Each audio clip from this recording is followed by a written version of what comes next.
The Out There channel. Please sub and share.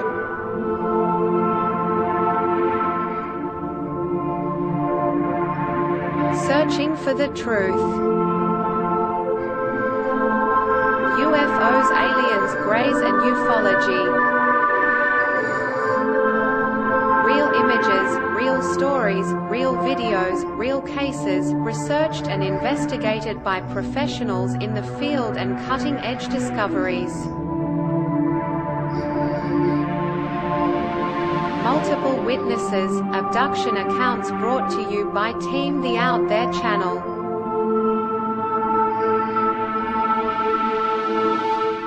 Good to be back.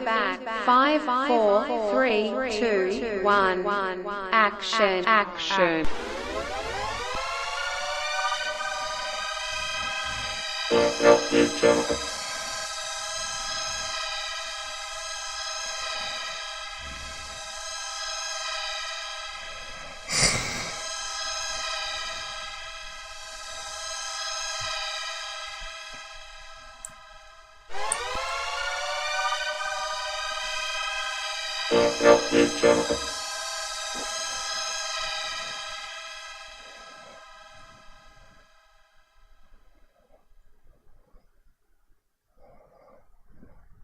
Yo. That come up pretty fast, considering I was a wee bit late. But there's not too many people waiting as usual. Yeah, haven't been too well this morning, but we'll see how we go. Stomach's playing up. And yeah, we've got 120 kilometer winds here. So hopefully there's going to be no power outages. My UPS needs repair on the laptop here. The laptop I have backup power, but nothing else does on USB, especially where they need extra power. So yeah, it'll be interesting what happens if it does go. I think I need to get 3 new batteries for the UPS.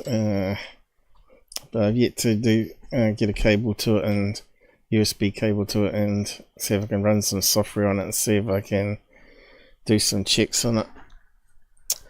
So yeah, what are we doing today? More Bledsoe being called out.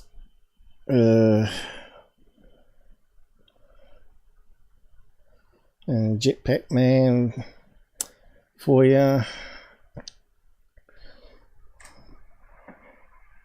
Again, they released stuff that we already got publicly, and they censor it as well, which is kind of funny. But yeah, we'll be going over that in a minute.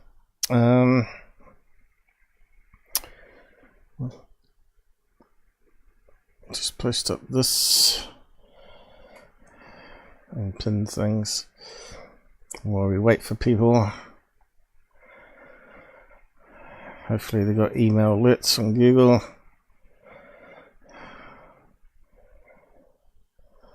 But if you're on Discord, I normally post there anyway. And also on YouTube. I do on YouTube as well, but also on X, as it's called now, to confuse things. Or Twitter, the people that refuse to change. How's the audio sounding? Test it. I think it's loud enough.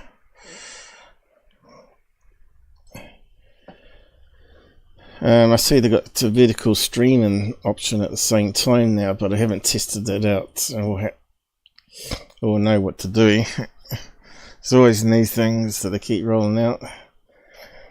They reckon it works better on smartphones, so people watch it vertically, one-eyed mode as we call it.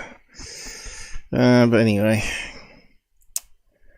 pin that.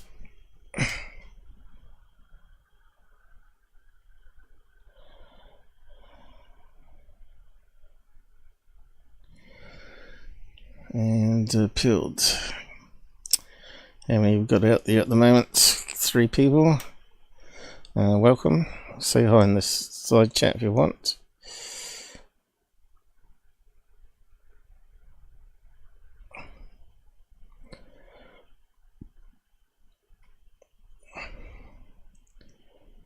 Okay, it's looking alright there. Got to pause the preview window because it's just chews up CPU. Okay. Who's out there in Rumble Land? Anybody? Now you got 2 people there. Alright. I think we're done. Let's just do a welcome tuno to get people in the mood.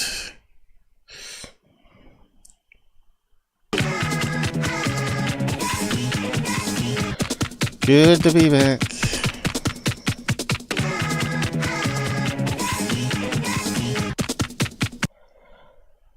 Yeah. I don't know if that was loud enough or not.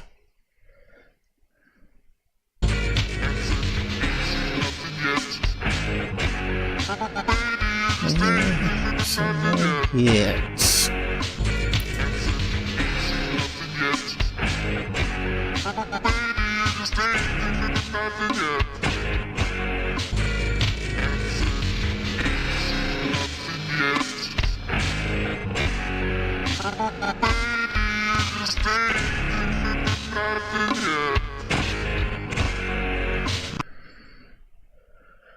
Okay.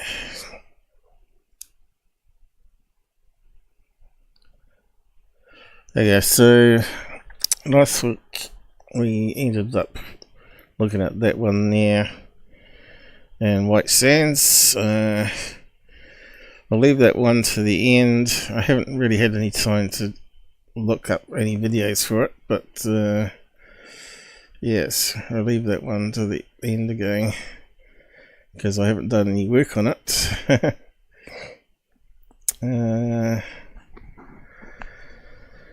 Okay, Mick West is a wee bit of an idiot lately. He's spending most of his time in politics trying to say that the woman was on the right that ran over the ICE agent, despite you can clearly see him being hit by the car and in front of the car as she pulls away. So yeah, just shows if you can't get that video correct, makes you wonder about his UFO debunks.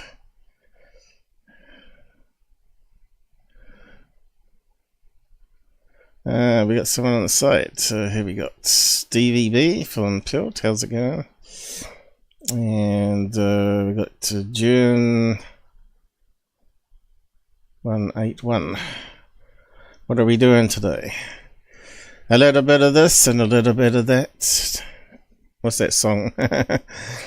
So yeah, we're just going through all the UFO news for the week, basically. And UFO, mostly UFO videos, hopefully. We got source code from the TRON computer system itself. Yo, yo, how's it going?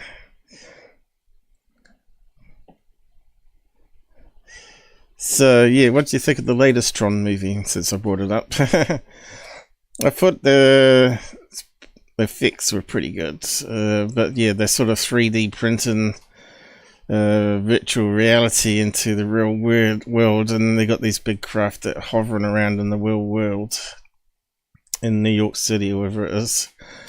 To me, I don't know how that works. You can design something in computer memory of anti-gravity machine and then suddenly bring it into real life. But yeah, it was a fun movie though. And then they get digitized and sent back inside again.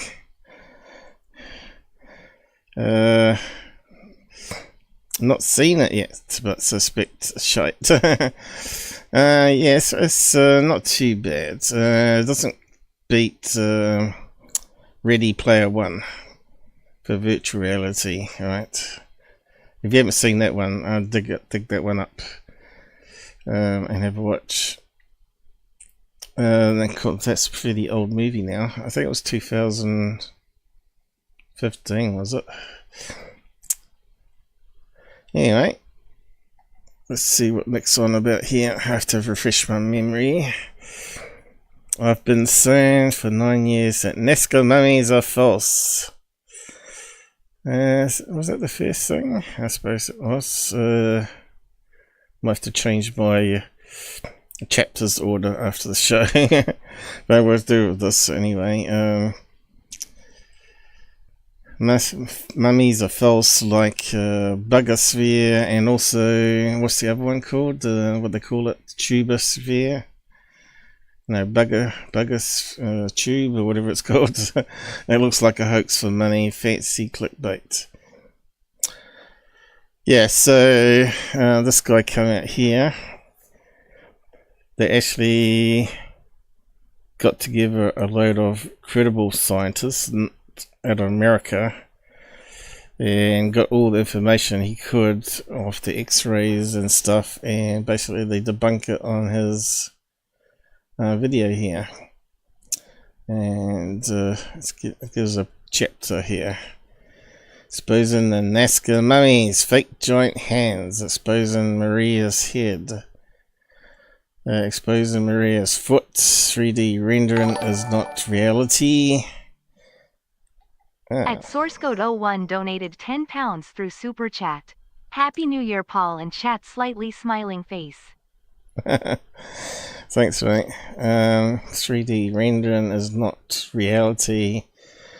Yeah, didn't they just stick it together with some clay or something, or mud? Exposing Maria's tibia, problem with syndactyl, exposing Monserrat's hands. How they come up with all these names, I don't know. Is it locations of where they were found? Exposing the DNA tests. Yeah, so if you start making fake creatures out of bones, which has been happening for God knows how many years. I remember in my early books that was exposed back 50 years ago. So what they do is they mix human bones with animal bones and piece them together with mud or whatever, concrete mud, without any proper joints, or what do you call it, cartridges between the joints. But yeah, this video will go over all that. I might play a clip of it, and you can see it's fairly long there, 45 minutes. So, and messages to Burleson.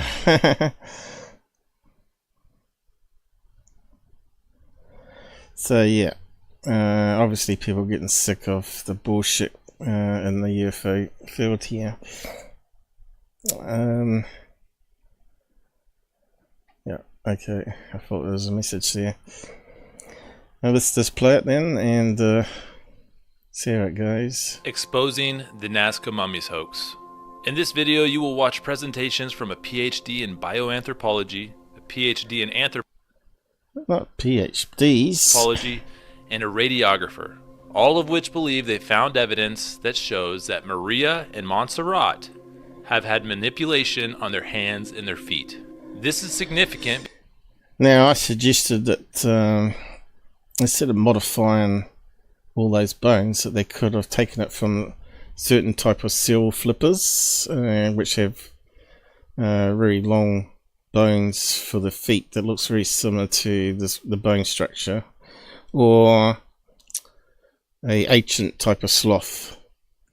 So someone may have found a mummified sloth and thought it looked very alien-like, and then started modifying human bones into it. But it turns out even the hands were made from bits and pieces of multiple humans, not from other animals, according to the experts here. So yeah, even though mine was a pretty good idea, and this particular mummy anyway, they didn't do what I said. But it's not bad because I'm not a bone doctor. I thought I did pretty good on the pattern matching. Yeah. Because Maria is the flagship mummy. Cost $1 million, I reckon. The first one to be presented to the public. If Maria is proven to be a hoax, then the entire thing crumbles. I started investigating the NAZCA mummies about 2 years ago. I went down to Peru. Well, that Maria one was the best one from what I've seen. All the other ones looked really, really fake, didn't they? With the llama head. But the one there that just had rotating around looked credible. But not credible. Because I always looked at the hands and feet and think, how would you be able to walk on those? Or grip anything, because the fingers connected straight to a little small bone in the palm. It didn't have like a normal palm, so I don't think it would have been practical. So yeah. With an iPhone and a drone, started interviewing proponents. What they told me blew my mind. Up until now, I'd never publicly given an opinion on whether or not they were a new species. I just told the timeline of events, I told the story. And in full transparency, at one point in time, I truly was wondering if these things were a new species. But that all changed when I saw this photo on the screen right here. I was willing to dismiss the airport dolls. That was made by someone else. They were clearly made from animal bones. But this is a photo of the man who originally supposedly discovered he looks like a scammer. Maria, posing with a fake... was it not poison? CPU playing up. Yeah, what's he making there? He was charged with grave robbing. We just had someone in New Zealand get charged with that too. He was selling them on bloody eBay or something like that. Yeah, he looks like someone that would do face. I don't know, there seem to be a dodgy crowd down middle to South America, don't they? I'm not saying everybody is, but there's a lot of dodgy people. This one. Both of these are clearly fake, and the large one has even been scanned. The proponents admit that it's fake. I was able to get the guy who released this photo to tell me that this was shown to him by the Vaquero, the grave robber, that originally supposedly discovered Maria. He also told me that it's since been... I know he's got some background music there, so we better be careful. I don't know if it's copyrighted that he's used or made his own soundtracks. Probably not made his own soundtrack. Sold into a private collection. And this man refuses to show anyone where he's finding all of this. And people will... So that's a red flag, isn't it? No, I'm not going to show you. I'm going to bring one out slowly every so often and make lots of money from it. Well, he's making them, alright? Either case, it's a bad situation. Sounds like a total grifter. What's this? Never judge a book by its cover. Yeah, but look how many videos we've looked at from Middle to South America, and they've all been fake, as far as I can remember. I haven't come across anything that was legit, apart from the old stuff. What was that? The Corbells, or whatever it's called. The island where they got attacked by UFOs. And then we weren't even sure if that could be some sort of Black Ops operation, testing out some new tech on a small island, right, of people. See if they could be mind controlled or whatever. Look into it or be the fool. Yeah. We look into everything here. But yeah,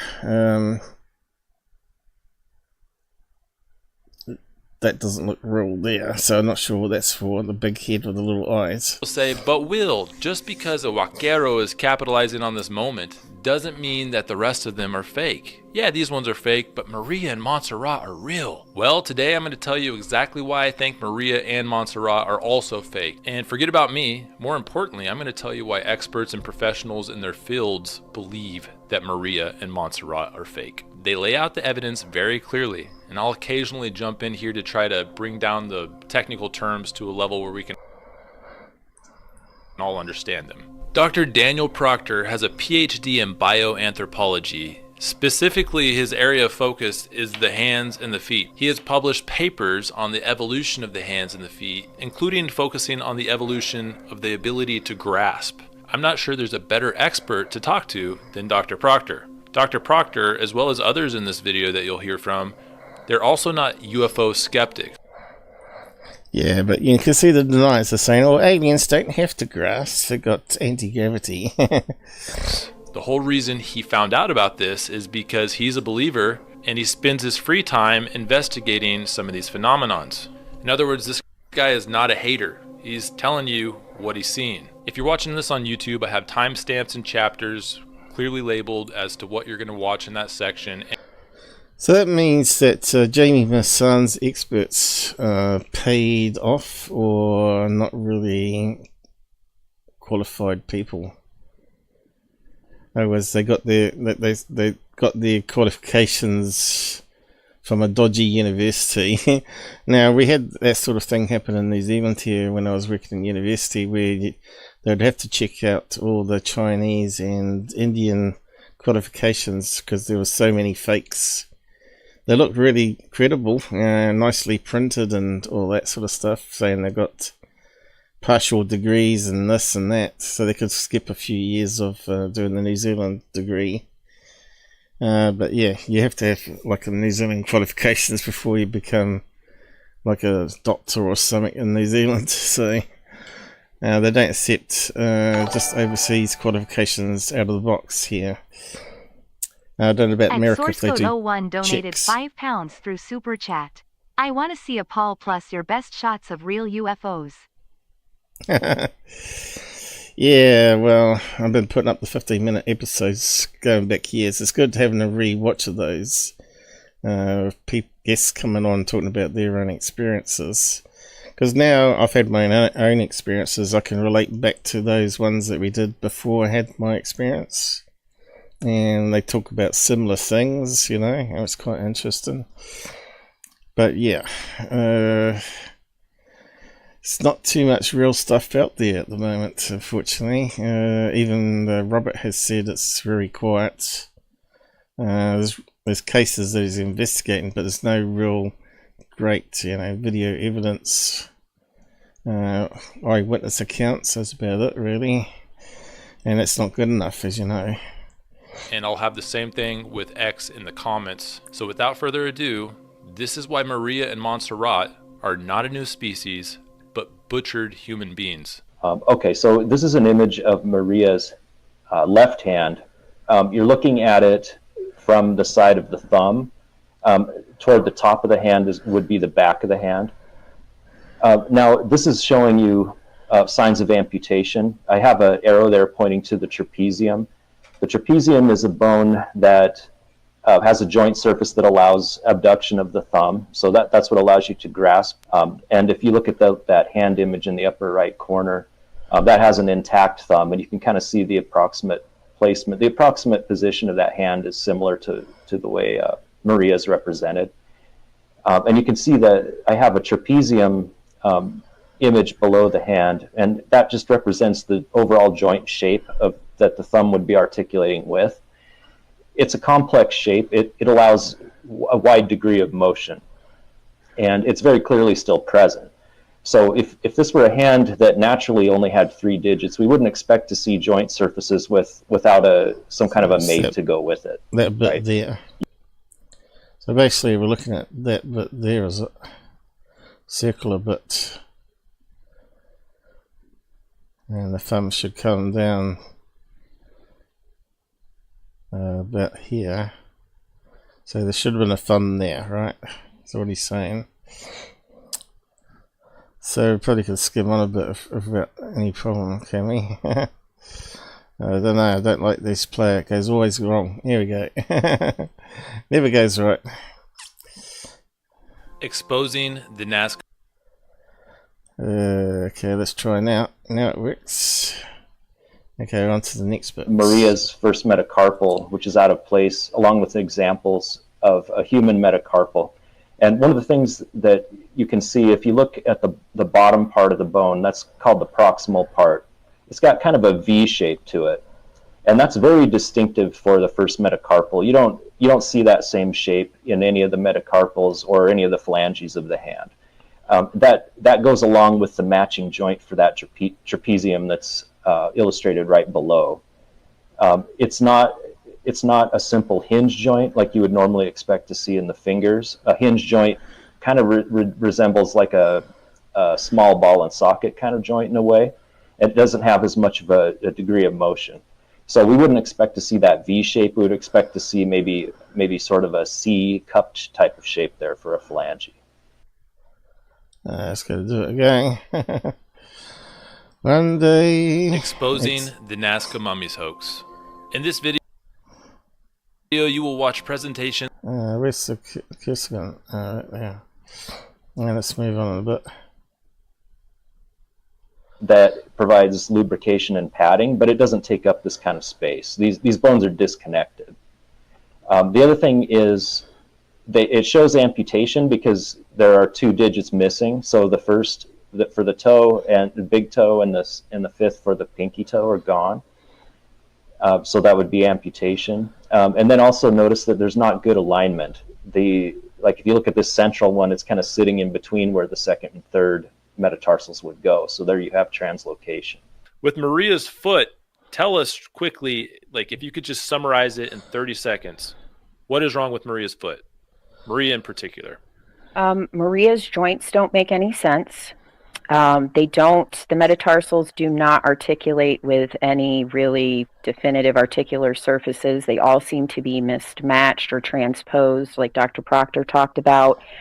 And the amputation of the plantar fascia and the muscles in the sole of the foot were the dead giveaway.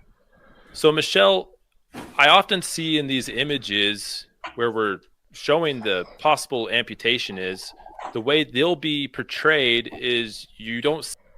So you can see it's quite technical, and I think that this puts a nail in the coffin for the mummies.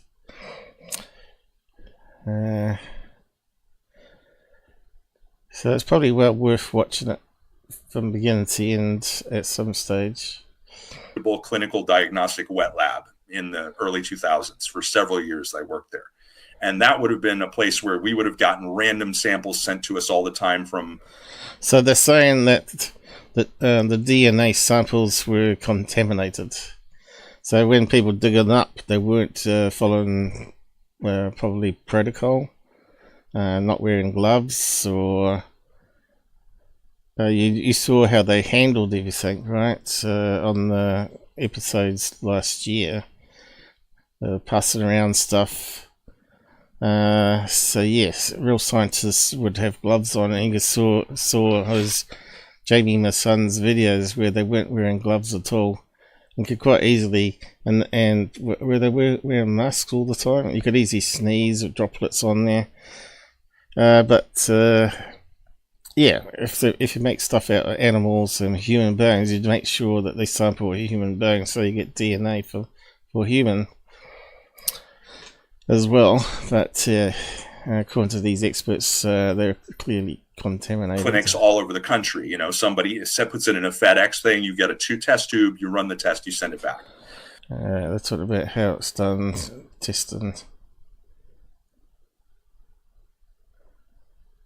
She's degrading at a rapid pace. Look at her chin and neck area. That looks like fiberglass tape or gauze. This is apparently new. In April 2025, when I went and saw Maria, that was not apparent. I was talking with my friend Raul from Pillars of the Past, and he pointed out that maybe, if he just wanted to play devil's advocate here, it's some type of textile that was fused to the skin over time. And maybe. But even if that was the case, that would still put a big hole in the original story, which was that these mummies were found the way that they appear. But just look at the difference between her from when she was discovered in 2016 and now. People say it's because she's no longer covered in the diatomaceous earth, and she's degrading now that she's not in the habitat that she was in before where she was discovered. Yeah, or maybe it's because she was freshly Frankensteined back in 2016 with the diatomaceous earth shortly before this picture was taken. And after 10 years of being dug up, yeah. vastly different. They got a makeover. Rapidly degrading. Now, this next part is depressing. I sat down with Raul from Pillars of the Past to talk about the reality of grave robbing and the massive black market that props it up. Yep. Money to be made. That's why they ain't going to tell you where they found the bones. Somebody who wants to keep an open mind about this stuff, but not be overloaded with the one with the tail. Yeah. One of the small ones.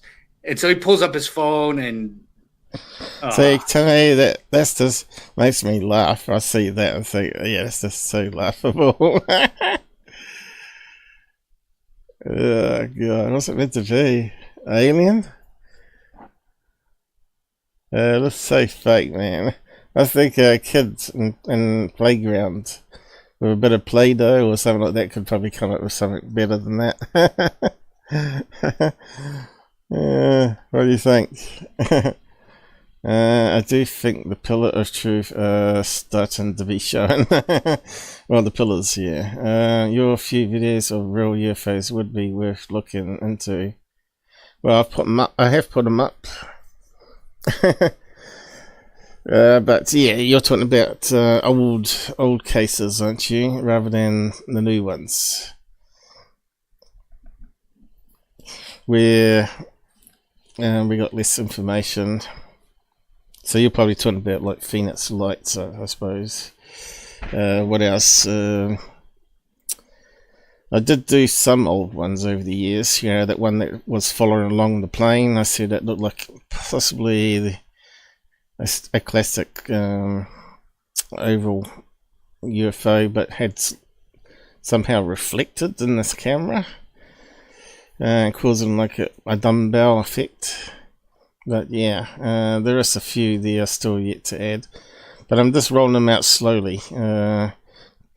That's because the people on Pilled refuse to sub to YouTube. Now, they don't even watch the full episodes, right? I'm only giving you clips to get you hooked, right? And then you should sub to the YouTube channel, and you should be clicking on the link in the description to watch the rest of it. But I have improved some of the audio and some of the old shows where people refused to wear headsets when they were on live shows, and they had that not as good echo cancellation on their side of things. You know, the software we use nowadays is far superior than what we had in 2018 for streaming. Yeah, I did actually do a chart of the best UFO cases. We never ever did get around to finishing it either. But yeah, quite could dig it up again on an episode and do something with that maybe.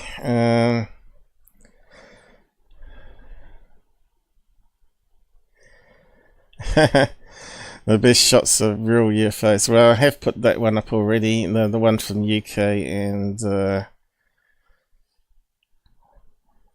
that's about the only one we've got of a real one really recently, and with HD and daytime footage. It's not like it's 1950s again, where they managed to photograph nice little Mexican disc type sources. We're not getting that anymore. But yeah, we'll see. We'll see how it goes. Where's Liz today? Is Liz on? Has Liz abandoned us? The TNNG girl, what she's called. I don't know. I think she's back working, but it's the weekend, isn't it? Anyway, we'll carry on. And he shows it to me, and I was like, "Yeah, how much does that go for?" This one right here. It was that one. Yeah, it was that one. So that's the one. Did he show you that actual one? Or was it a picture? No, he showed me video footage. Like they were on a on a table. There was actually two of them on a small table, and I don't know. The camera phone was just panning around them. How much does that one sell for, Raul? Or what's the listing price? He said 20K. Yeah, everyone's got 20K. I'm leaving the internet soon. That means I have no supporters paying money anymore. The world is starting to set the fact we are being played. I'm looking forward to a door opening. Yeah, I don't think anyone could leave the internet. You have to use it for everyday banking anyway nowadays. They send codes to it now, don't they? They said, if you log into the web, you got to check your phone for a code to prove it's you. Because there's so many scammers right over the years. They made it harder and harder. So yeah. Because I was actually going to Ika next. On in a drone. And you're right. The reason, let me clarify, that I hesitated to make this isn't because I wanted to hide anything. It's because I know the backlash. But you know what? Alright, anyway, enough on that one. But there's still pushback on that course. Incredible History, as his channel's called. So yeah, we'll just post that one. Mummy Dummy.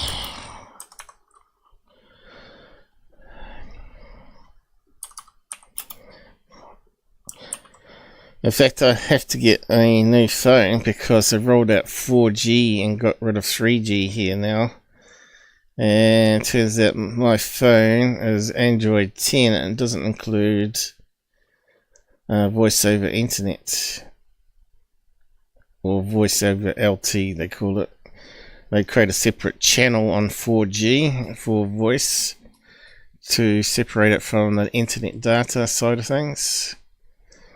Which is where SMS messages also get sent.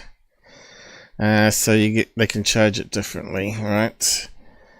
There are apps that allow you to use internet voice over Wi-Fi like we currently do on the shows here on the phones to use your internet data.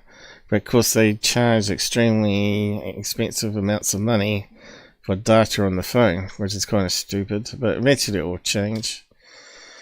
And of course there's no sort of patch that you can just download and install a patch to install that part of the missing operating system to upgrade the old phones. They want you to ditch fairly good working phones still for new ones, and they want to charge you like ridiculous amounts of money. I know you probably can get a cheapy one for a couple $100, but they normally end up being crap, you know. You normally have to spend like $1,000 to $2,000 now on a decent phone. Anyway, did I post that? Mummy Dummies. Not yet, I haven't. It's like looking forward to a door open and touch grass. Okay.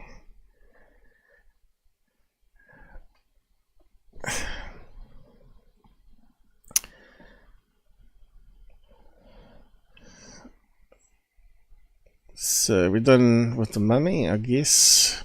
Although there's going to be probably more pushback on that. Bledsoe was meant to be the first one. I'm not sure how that one ended up being first. That should have been after this, but I'll just rearrange things on the things. So this Interstellar guy is a Bledsoe lover.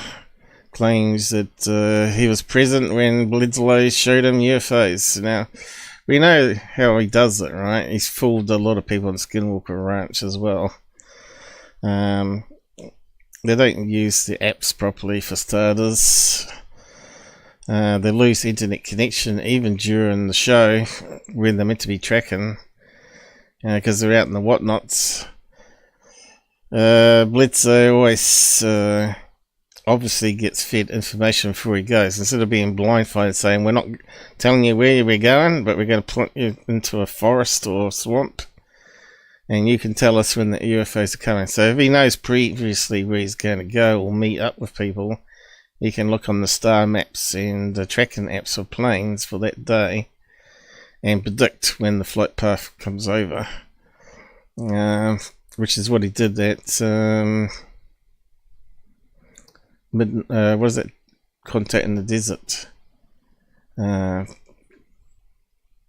Actually, I went to the episode. I thought I had it here. It's probably further on. I think that this one here, the Bledsoe stuff, should have been all together, I think.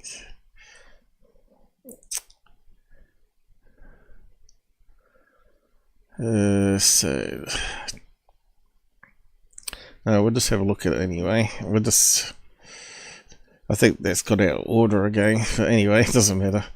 On my tabs, it is. Break-in. Emily Bledsoe, daughter of UFO experiencer Chris, just dropped this mind-blowing video of an orb with hidden numbers inside, filmed at Wrightsville Beach. This orb emerged from the ocean. 2026, the year the lady prophesied a massive spiritual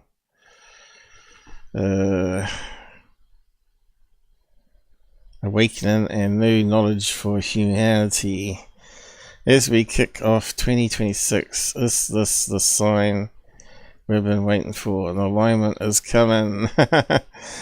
Yeah, just look at this garbage, you know.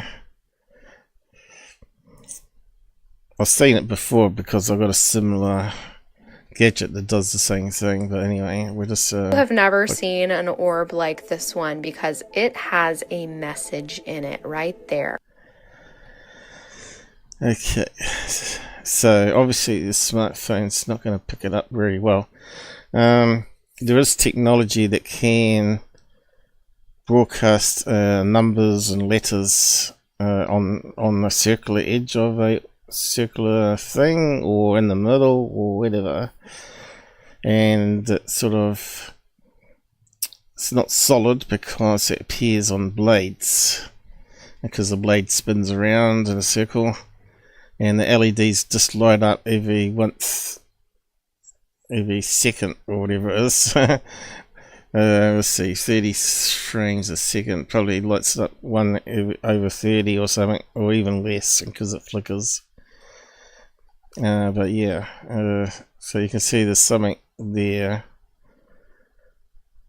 This is a slowed down shot of the orb, but I'm going to show you some still images that show the digits that are in there very clearly.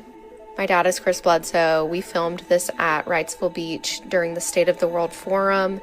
This orb came out of the water and we watched it on the horizon for quite... Now, it comes out the water. Could he have this one of those water to air drones with some LED mods to it that creates writing? In a while, he filmed this with his fancy camera. That's the original. Okay, so they had to enhance it because the way these leads on fan blades work, it's not going to come up very well unless it's really close to a camera, and then it's going to look like this, you know. It's going to look very see-through, unless you've got the frames matched to the spinning of the fan, which they haven't. So they're saying that's showing a year and a month number. So 03 25 is meant to come up there, but it kind of looks like 50, doesn't it? This is an enhanced version. This is it reflected, and here's another. It still looks like 50. 035. Enhanced version. You think it has to be year 26, or was it? The same orb at a different time. This is the year of alignment, everyone. Just like the lady told my dad in 2012, our world is going to come into a new knowledge, and it seems like the phenomenon is... I'm not sure what we're looking at there, but it looks like they're handy with a bit of Photoshop, is it? Speaking to us in more clear ways than they ever have before. They let us film this so that you could see it. So again, it looks like that Russian film, you know, where they're filming a fan reflected off a window. I have never seen an orb like this one because it has...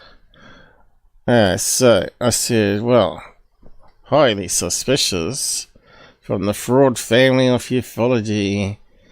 You can get balloon and fan clocks show numbers that shine numbers if it's not AI enhanced to form numbers.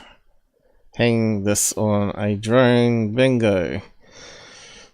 So yeah, if it's not some sort of AI enhancement creating fake images, which I don't think it is, I think they would have had to done it with something like this, where you can get a fan that puts the date and time and even temperature and all sorts of things, but you also got ones that can put it in the middle. And of course it's going to look really bitty. You could easily hang something like that from the bottom of a drone, right? And could even wrap it in a plastic bag or something and dunk it into the sea and then gradually pull it out the sea with a fishing line with a drone way above. It looks like it's coming out the sea. Yeah. So you can get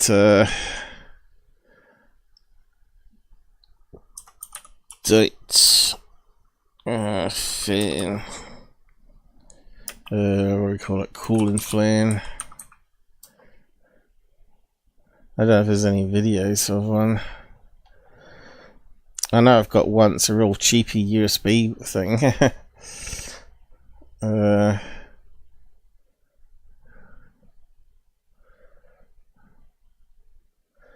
Yeah, I think you have to use the right keywords for it.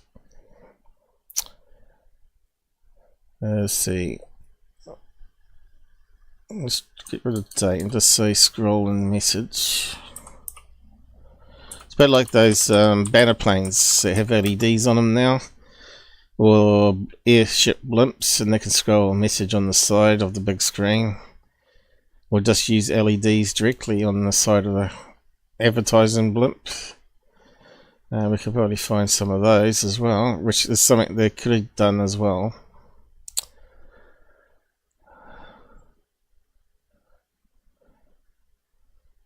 Maybe try images.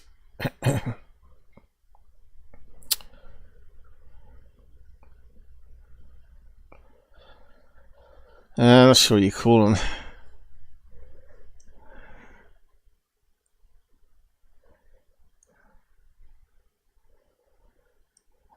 Lead, scrolling lead, maybe. Digits. Try that. That one looks pretty cool. 3D LED hologram fan. Just shows you there's even more complex stuff out there. Whether you can program it, I don't know. Let's have a quick look at that one. Today we're checking out some. Yeah, it looks like it's an unpacking video.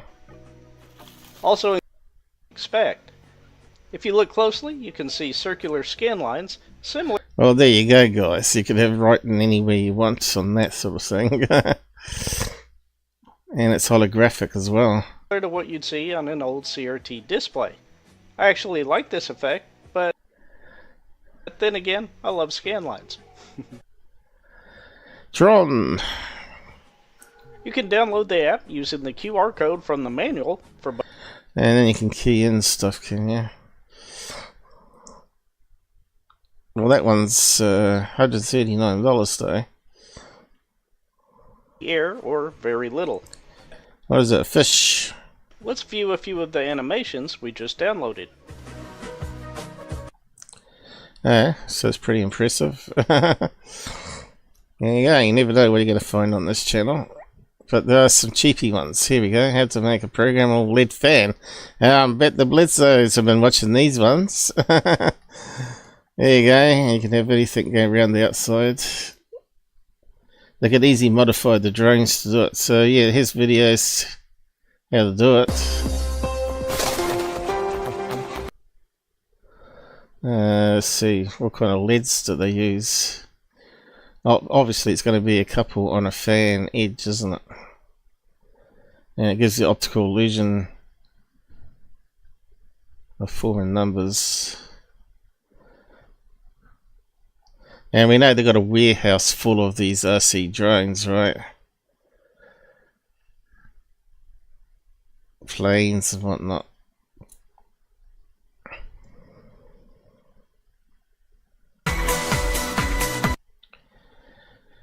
So yeah, there you go. It's just making a simple fan. And he's put a strip of LEDs on the edge here, look. And it's going to program it based on the spin and all the mathematics that you have to get involved with that to get the timing just right. And there you go. The Bledsoes.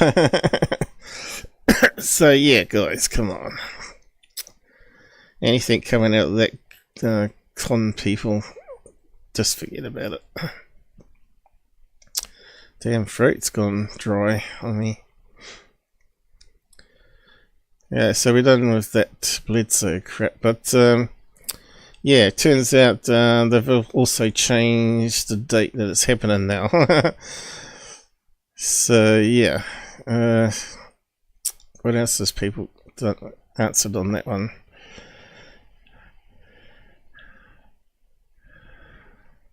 You can buy them, you can make them. What's that one? So what that one was talking about. People are laughing. What's this one?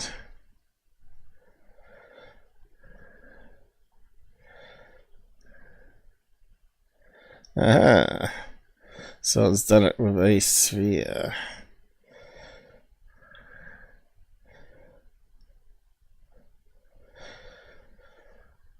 It looks like a fake one though.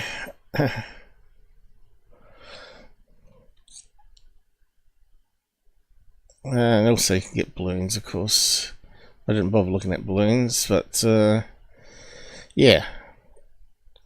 The way it's sort of transparency though, it kind of looks like it's on a fan edge. Anyway, and looks like mine was the most comprehensive debunk for it. As again, I should say.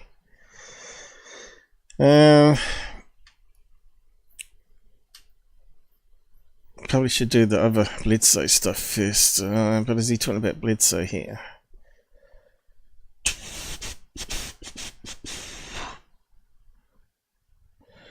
I will come back to him. Okay. What was that one? Someone's deleted their message.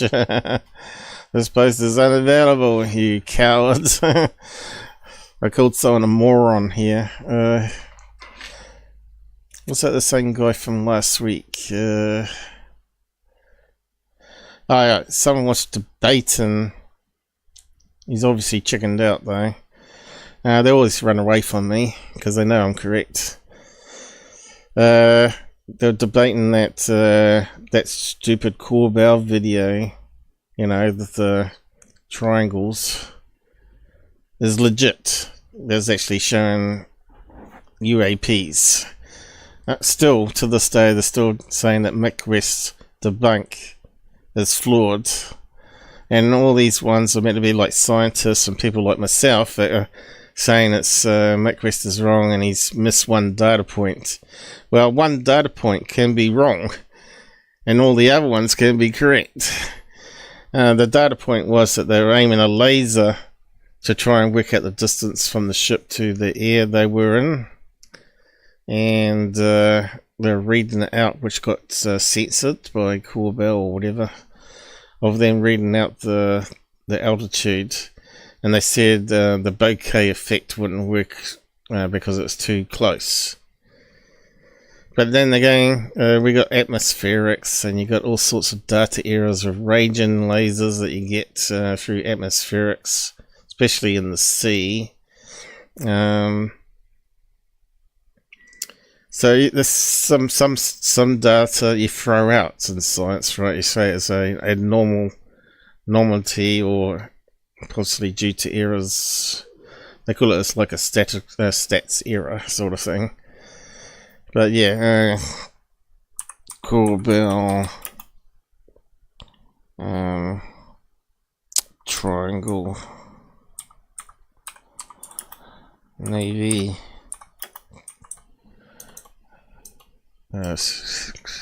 Try that first. Images. Okay. Now that one there. So yeah, we know it was like these night vision cameras have like a triangle eyepiece on them to make the light amplify better. And if you got the focal point at the maximum, you end up seeing the actual slits that the light's coming through, rather than the actual shape of the object. But yeah, Nancy, Navy, I wondered. Here we go, these ones. Now if you look at them, even the stars have the same triangle shape happening.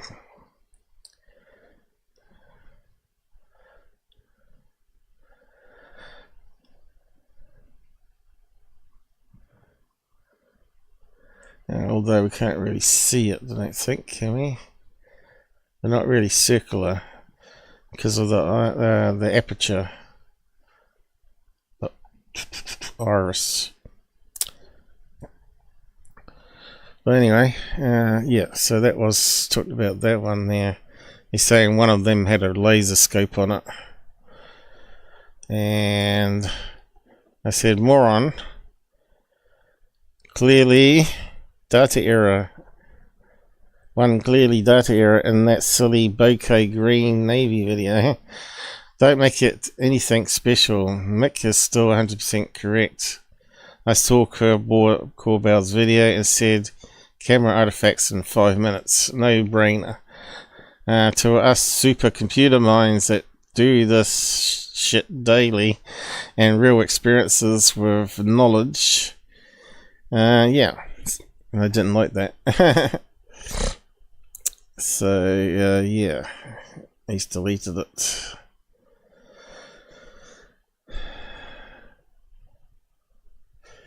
Okay. I suppose we could do it in friggin' order. It's all out of sync now, but yeah, I'll just create more bookmarks. So what's Nolan up to? I have far less evidence for some of the things that I do in cancer research grants than the evidence already sitting out there about UAP. Yeah? What a silly thing to say, though. Anyway. It has met my standard of, this is really interesting. Mm-hmm. It has not met my standard of proof. But if it were a research grant, and I was writing something about, let's say, cancer, I have far less evidence for some of the things that I do in the grants than the evidence is already sitting out there about UAP. What evidence he's talking about there, because that's the whole problem. There is no evidence. It's very limited evidence, 1%.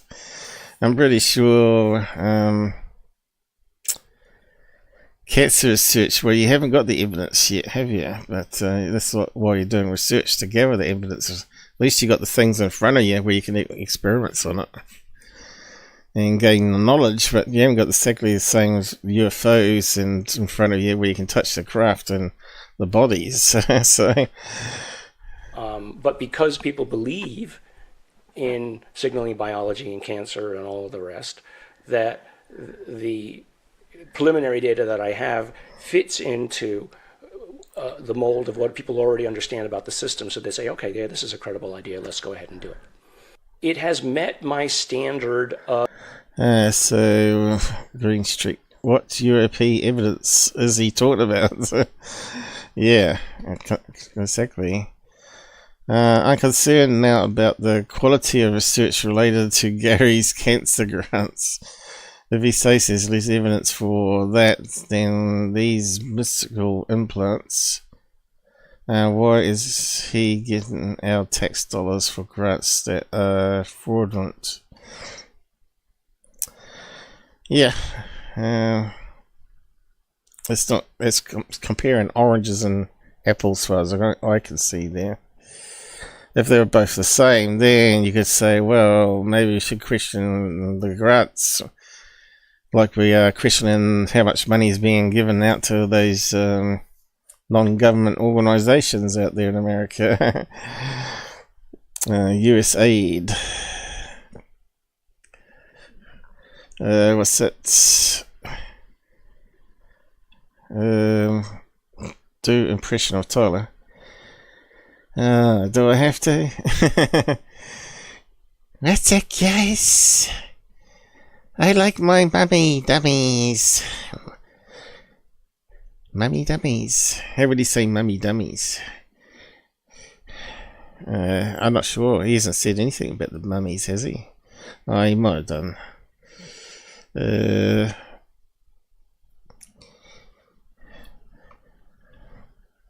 In fact, has he actually put out anything today? Let's just a quick look, because often he puts stuff out while I'm on live. Let's have a quick look. I don't know why people still watch him. I just don't understand. Nah, he hasn't put out anything, no, you see. And still manages to get 140,000 views. It's ridiculous, really, isn't it? But we know that figure up here is wrong. But Google won't delete theirs, but they delete mine. As mine come in, my half mine disappear, and then the other half disappears later, then I'll get some back again. It's kind of strange, isn't it? But moving on. Pushback on data dates. Alright, here we go. Bledsoe again. Moving the goalpost, it's called. She's now sick. She's coming in 5 years update then.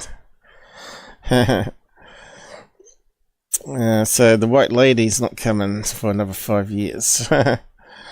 So what's this one here?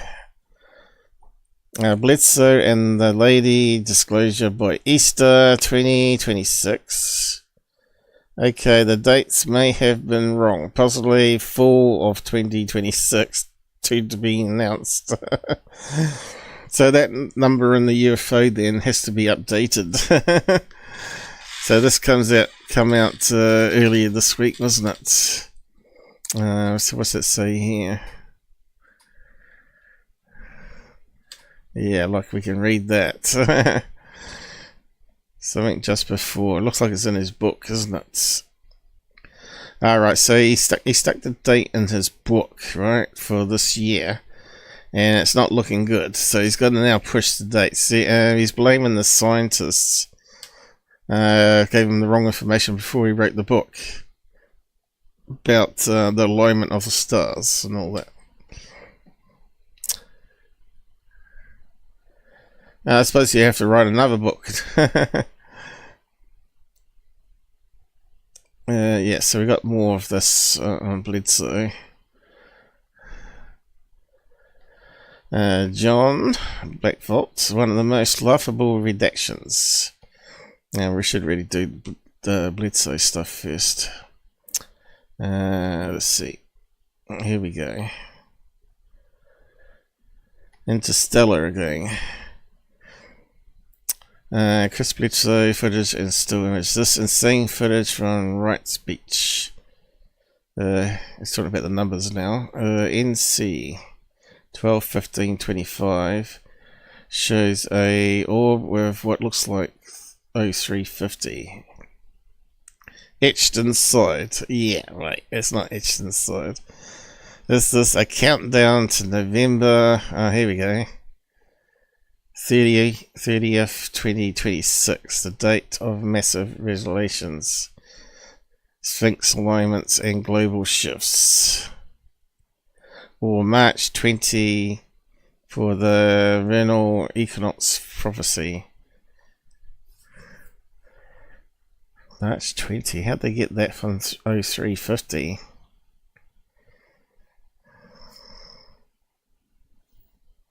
Beats me. November. I can see. I can't even see how you get number countdown. Number of days, is it? Do you understand that at all, guys? Is it countdown? It must mean days, surely. Is it?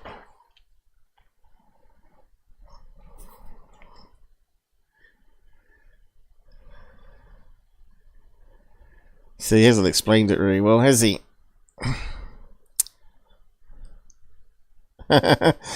So let's put a cap on him.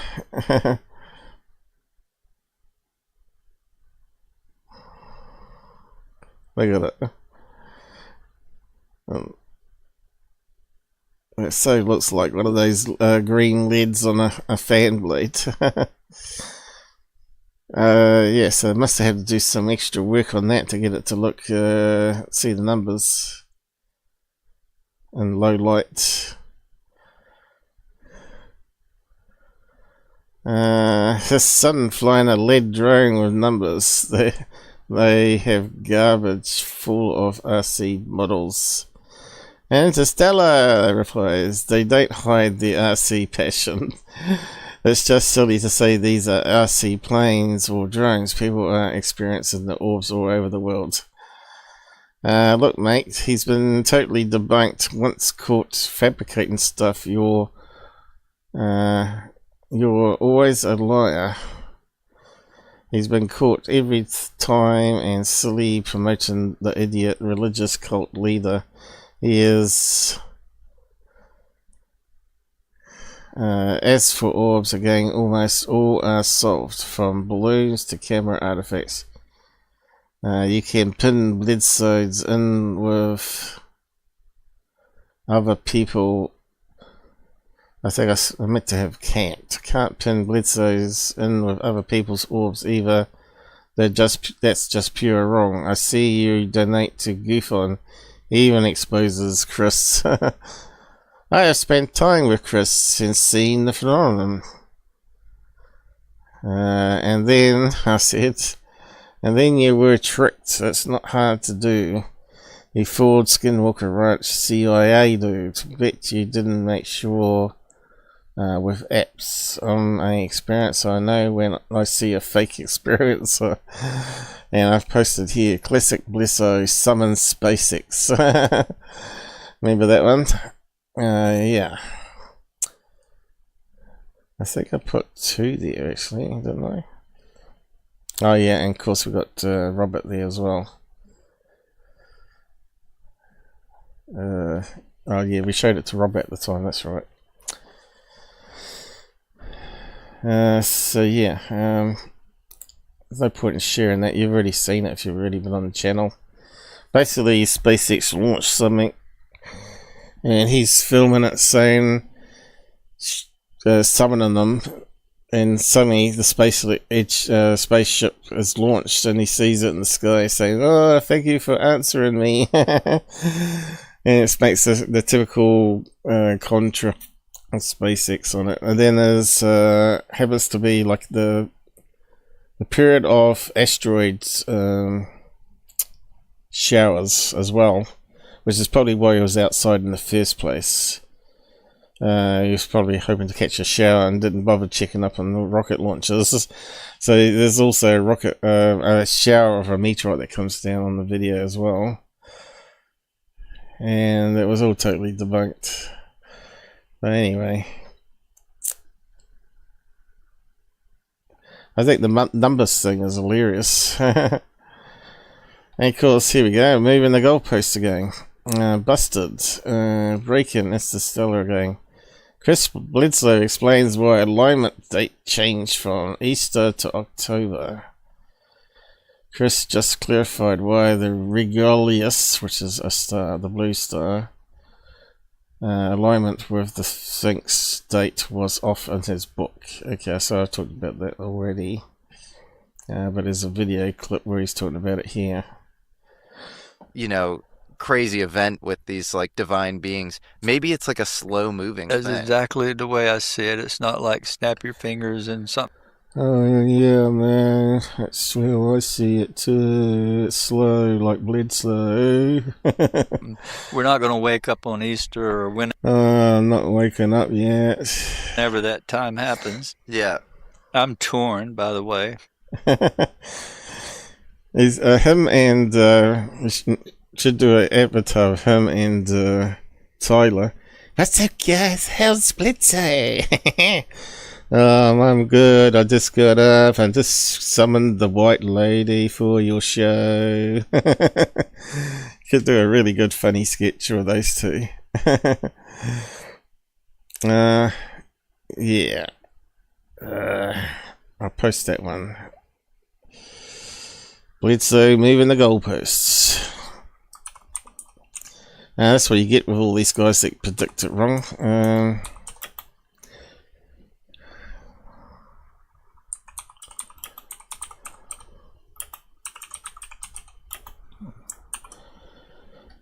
But it turns out there's more going on there.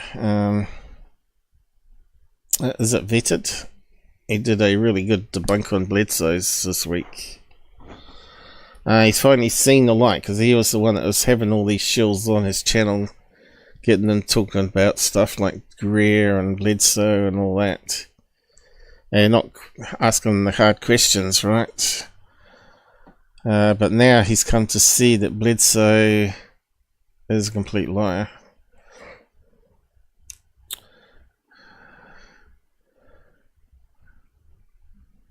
And here's the video in question. So we'll play a clip from this.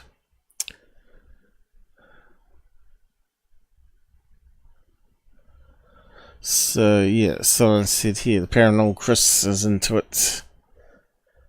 I did not have this on my 2026 bingo card. So let's talk about the NASA one. So we'll talk about that in a minute. I'll just play some clips from this. This is really good from Vetted. Hopefully we can do it under fair use here. And I'll post a link to the full video. Fully ready to see an orb. And like... Yeah, so they're talking about all sorts of things where Bledsoe's just bombed out in recent weeks, basically. Talking about the Burleson UFO, right? And here they're talking about contact in the desert, I think. I'll just skim parts of it. It's really good. You have to watch it all. How big is it? Hour and 9 minutes. Because it wouldn't have happened, right? Because he can't do it. Or if he can, he's exaggerating his skills or beliefs, right? But he knew the interview would go better if he believed, because that's what Chris wants. He wants you to be in awe of him while he's talking to you. Don't be skeptical. Yeah, so before this, Bledsoe said he'd do an interview, but he wanted to show the lady the orb first before doing the interview or something. Let's just go back a bit. Groupies, as Eric Burleson puts it. So people who already believe in him. You know what I think? Oh, I'm gonna get so much hate for this, but screw it. I think the reason Chris Bledsoe needs that much time and he can't do it on the spot is because it's fake. Probably has someone go out with a drone or an RC plane, because Chris Bledsoe, guess what, is into RC planes. Yeah, see? He's cottoned onto it. So happens to be. And he needs time to get that set up. So he can't just do it on a whim, right? He needs to have that time set up. And that's why they love doing it over the ocean or over the water. So you can't really see, right? Can't really check that. and he has to coordinate it, right? He's got to schedule it. Plus, if it's over the sea and far away, right, or a certain distance away, I should say, it's a bit hard for you to walk towards it. And you would have to have another drone or an HD camera set up to speed towards it, I guess. And a lot of these people don't do that. I don't know why. They're meant to be investigators. And they're meant to have lots of money pouring in where they could have a couple of drones set up ready to go. Or with swappable batteries so you can keep them going forever. Some of the drones now can last 30 minutes in the sky, isn't it? Even though he says it can happen at any time, any point. I can make it happen anytime, anywhere. Really? Okay, prove it. Because anytime Chris Bledsoe has been asked to just prove it in the moment, he can't make it happen. Just something fishy there, right? 3 hours? But then he makes it seem like a win. Yeah, it happened. Chris Bledsoe wasn't there, but man, definitely happened later, man. You know, that party was sick after you left, dude. Really? Okay. Yeah. Yeah, that's all the believers, right? Yeah, and you know what? You may be thinking, Patrick, you're too emotional right now. Right? You don't know what you're talking about. Oh, really? Because at Contact in the Desert last year, okay, I was there, and I went to a Chris Bledsoe Skywatch event. And I've got a story to tell about that. But before I get to that, let me play this other clip that Jesse mentions about interviewing when Danny Jones interviewed Chris Bledsoe, because this is kind of his shtick. It was funny. Danny Jones, I think, came into your interview with him maybe a little skeptical, but then he said he saw an orb with you outside of a diner or something. Well, he called me. He's like, I want you on my show. I'm like, Danny, I'd love to be on your show, but you got to do something for me. I want to come a day or two early, and I want to make you a believer, not a skeptic.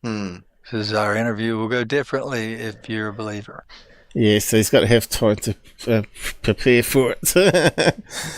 Yeah, got to make sure it happens for you so you believe it.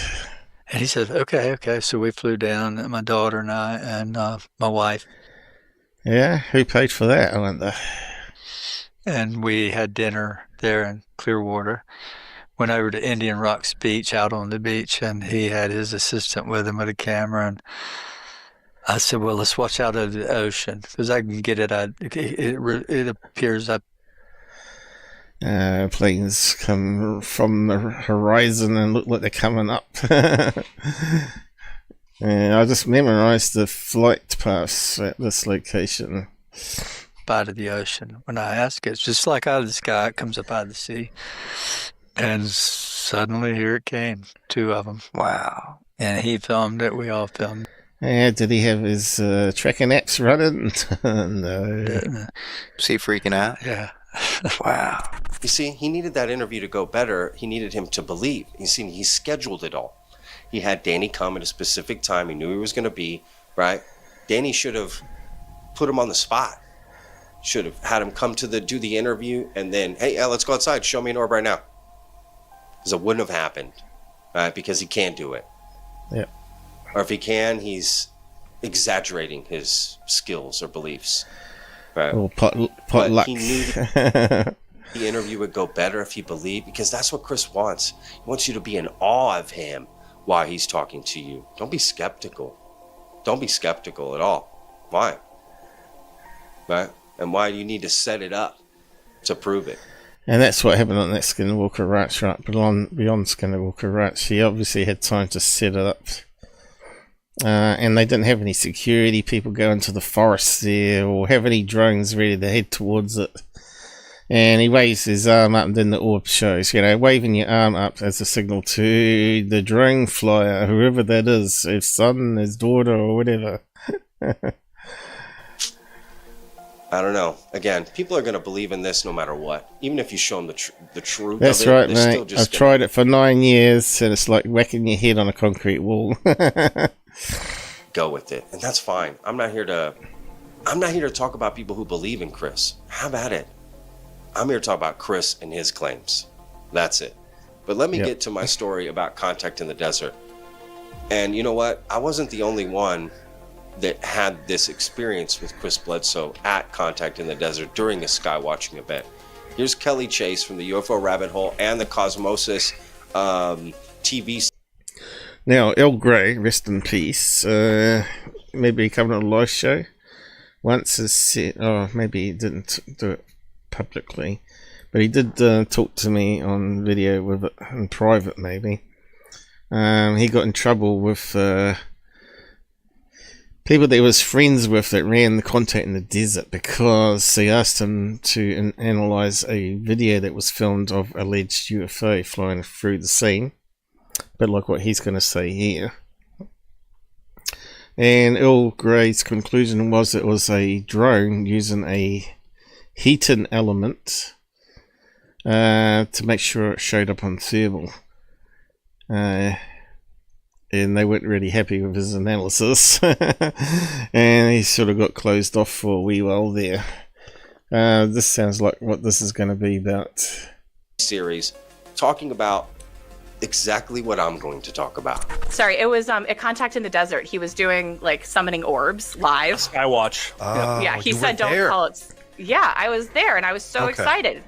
And because I was bought in, fully ready to see an orb. And like he said, at 9:45 this orb's gonna appear, and at 9:45 there was a plane that was exactly in a very heavily traveled flight path that was being used all night. It was absolutely a plane. And what really disturbed me about it was that he was telling people live when they're like, no, it's a plane. He's like, no, don't even think it's a plane, because if you start thinking it's a plane, it's going to turn into a plane. This is the other thing that the believers will believe. They say that UFOs can mimic planes and helicopters. Even if it's on flight radar, right? Yeah. He obviously knew the flight path and what time a plane would be passing that location, right, by looking it up ahead of time. And of course your eyes can see way better than cameras can record it, of course. You can see the reds and the lights are low. Your eyes are this superior cameras compared to anything we've got, really. Very low lights. And they're about, what was it, 530 megapixels. I think we went through that in other live shows, right? So even the Sony sensors is not as good as that eye still. But we'll get there eventually. And like about that time I packed up my towel and got out of there, because I was just like, I cannot, not today.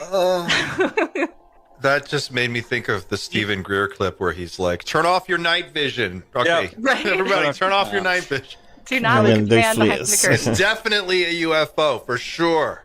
Kelly, can I ask you a question about Chris? Sure. I didn't go to the Skywatch. I didn't want to do that, but do you think that he knew that it was a plane, or do you think that he believes it was the others or whatever?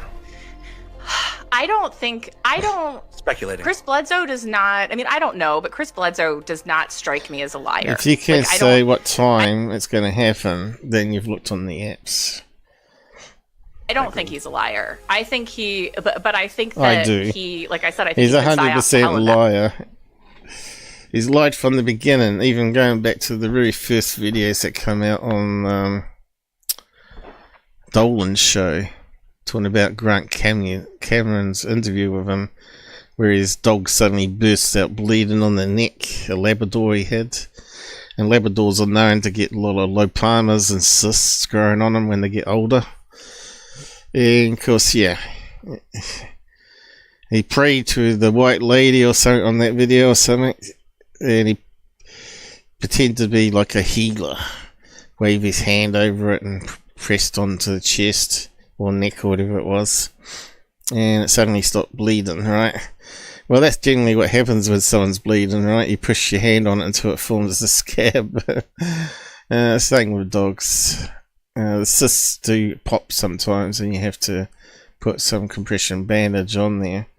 So I knew this guy was horseshit even back on those early videos, so I knew straight away, being a dog owner and having dogs that have cysts and lipomas over the years. So back, and he's been made to believe that he's a prophet of God, and I don't know that his relationship to reality is super strong these days, and I think that that's really unfortunate. Unfortunately, religion shouldn't be in ufology, full stop, because you end up with these weird cult leaders. The Art Bell one, what was that one called? Heaven's Gate, that believed the remote viewing guy, what's his name, Courtney from Far Sight. They were regular on Art Bell saying there's going to be a UFO following the trail of Halley's Comet, and there wasn't. And as it got closest to the Earth, they all killed themselves, right?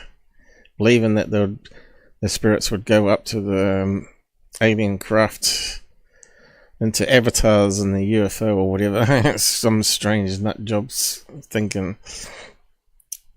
And they're meant to have been really intelligent people, which is kind of weird too. They're like engineers, computer scientists, and web designers, and all sorts of things like that.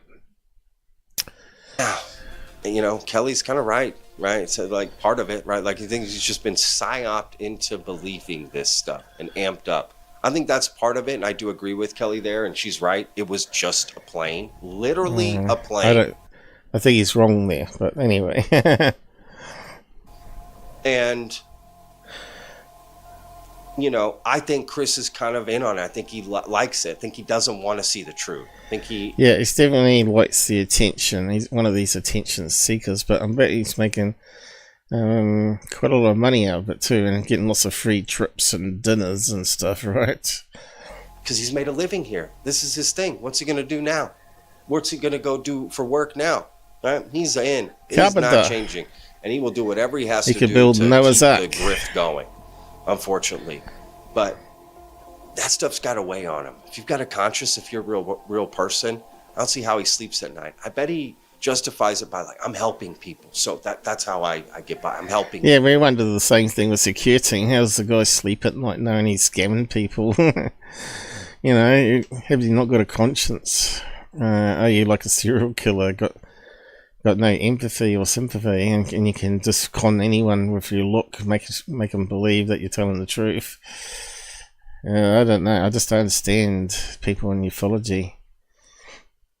You know, I was a skeptic before I got into it. I'm still a skeptic, but even though I've had my experiences, it sort of made me less skeptical. But still, I'm looking for the answers, and maybe the answers will change my viewpoint again on it if more stuff comes forward. But when you look at the bigger picture, though, there's no way we're alone in the universe, let alone a multiverse, right? So it's just kind of silly thinking that Earth is the only place on this realm of existence, whatever it is, to be alive. The first ones only, very unlikely, I think, as well. Lots of people, scientists, say that maybe we're the first ones, and the other worlds haven't got DNA like we have at the moment. Possible. People. Yeah, but you're not really. You're falsely helping people, right? Because if they knew, then it would all fall apart. So you help people build a house on sand in the tide. Now, I believe that people actually write into him and ask them to heal their 6 kids and stuff, and he does it. But he always makes up the exception that it may not work or something, right? It always has like a opt-out, but it still takes their money. Probably. I'm not sure if he does it for free or not, but still misleading whether you take money or not, isn't it? Saying that you got the power to give the people hope. But anyway. And just don't forget about it. You do more damage than good by lying to people and deceiving people like this when you, quote, are helping them. The ends don't justify the means, right? And there have been people around. So you can see it goes into a lot of detail here. I probably used too much of it already. Probably get in trouble, but I have talked over it, haven't I? And added my own bits and what's it at the end here? Okay, I've seen it, I know it, and I think one day we'll get there. You think the Rosetta Stone is trying to communicate with you? I think that phenomenon. Yeah, I think the Rosetta Stone, I shove it up my anus and it transmits codes to my eyeballs.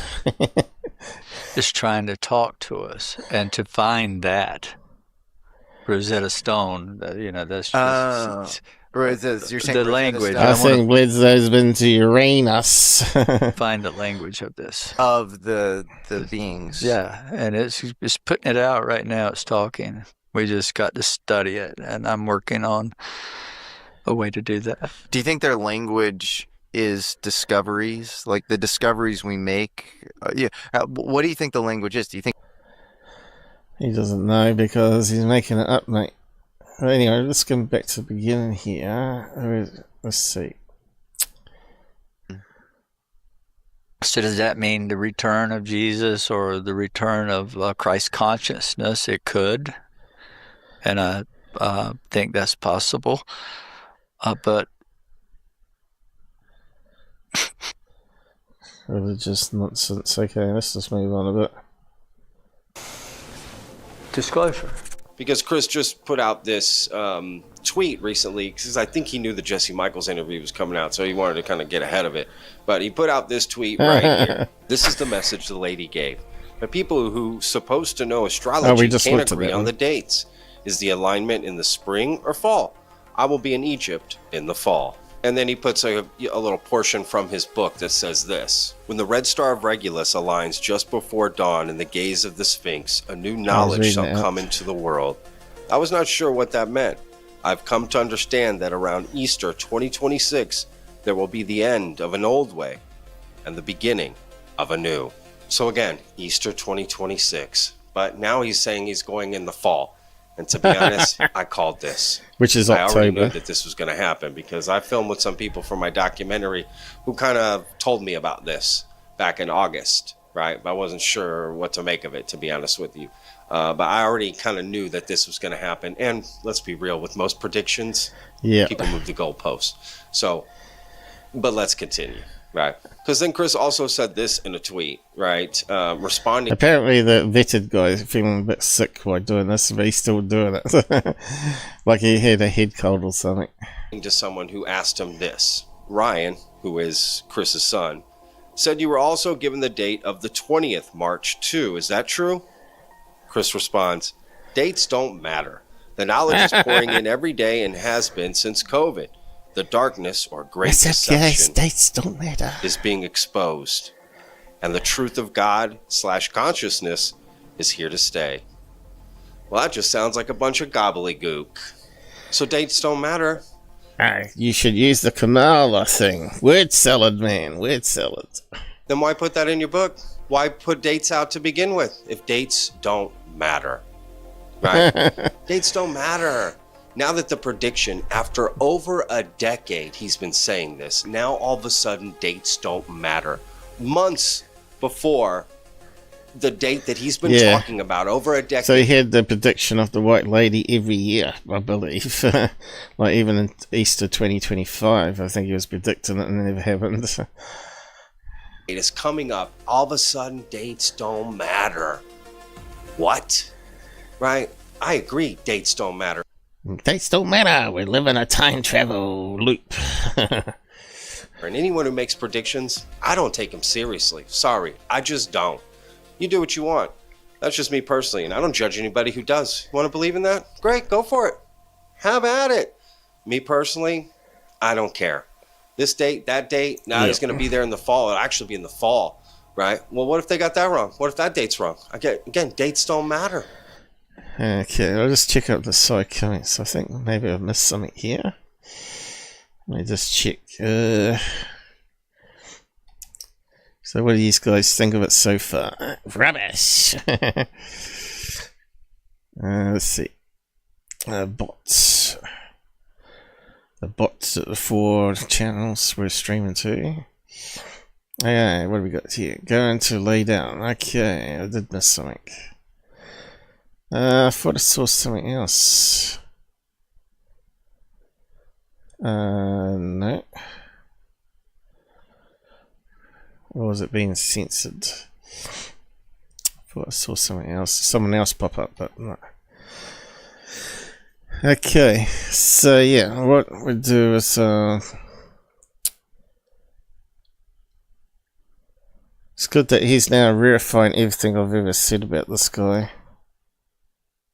RC models, planes. It's really good. It's a really good watch. So I'll just copy a link to it and move on a bit. Here we go for time at the moment. It feels like a long time already. 1.5 hours. Okay, it's not too bad. Vetted. Calls.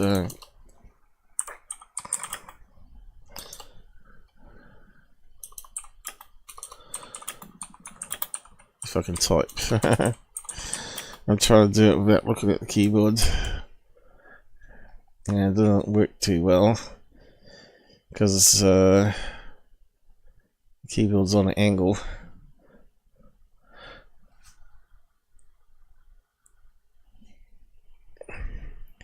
We're back to that business again. It says to minimize it and won't come up again. Did I click it once or twice?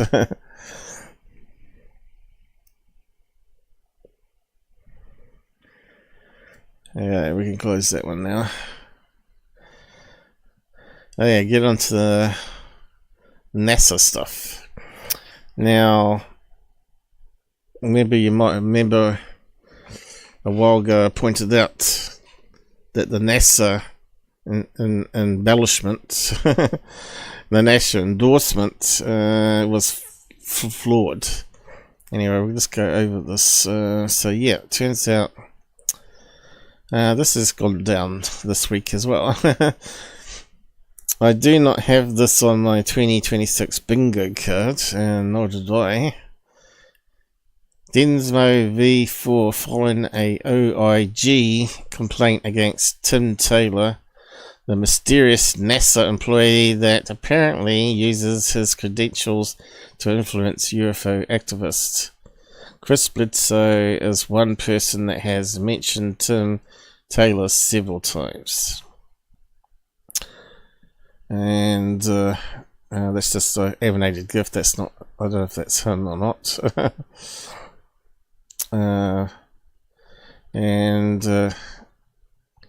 It's Red Panda that put out something here. Justin, NASA employee Desmo has filed a formal NASA complaint. NASA employee accuses Tim Taylor of using his NSA contractor.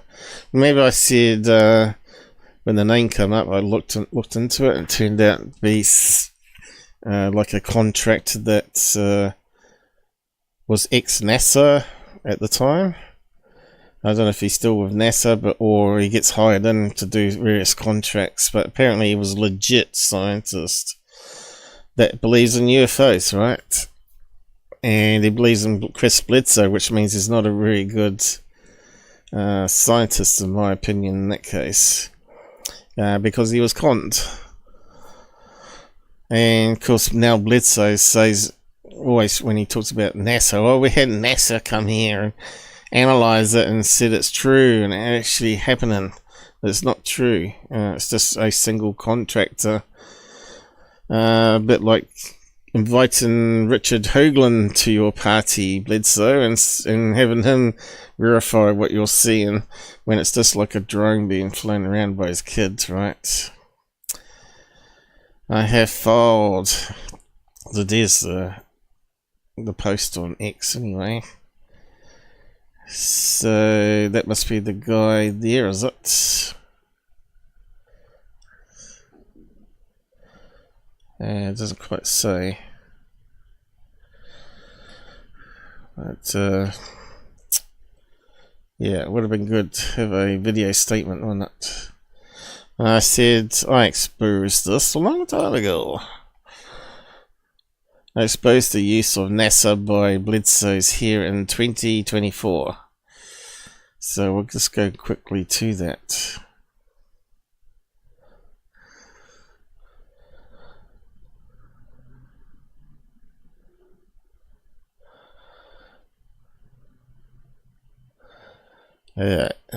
So we just go to here on this episode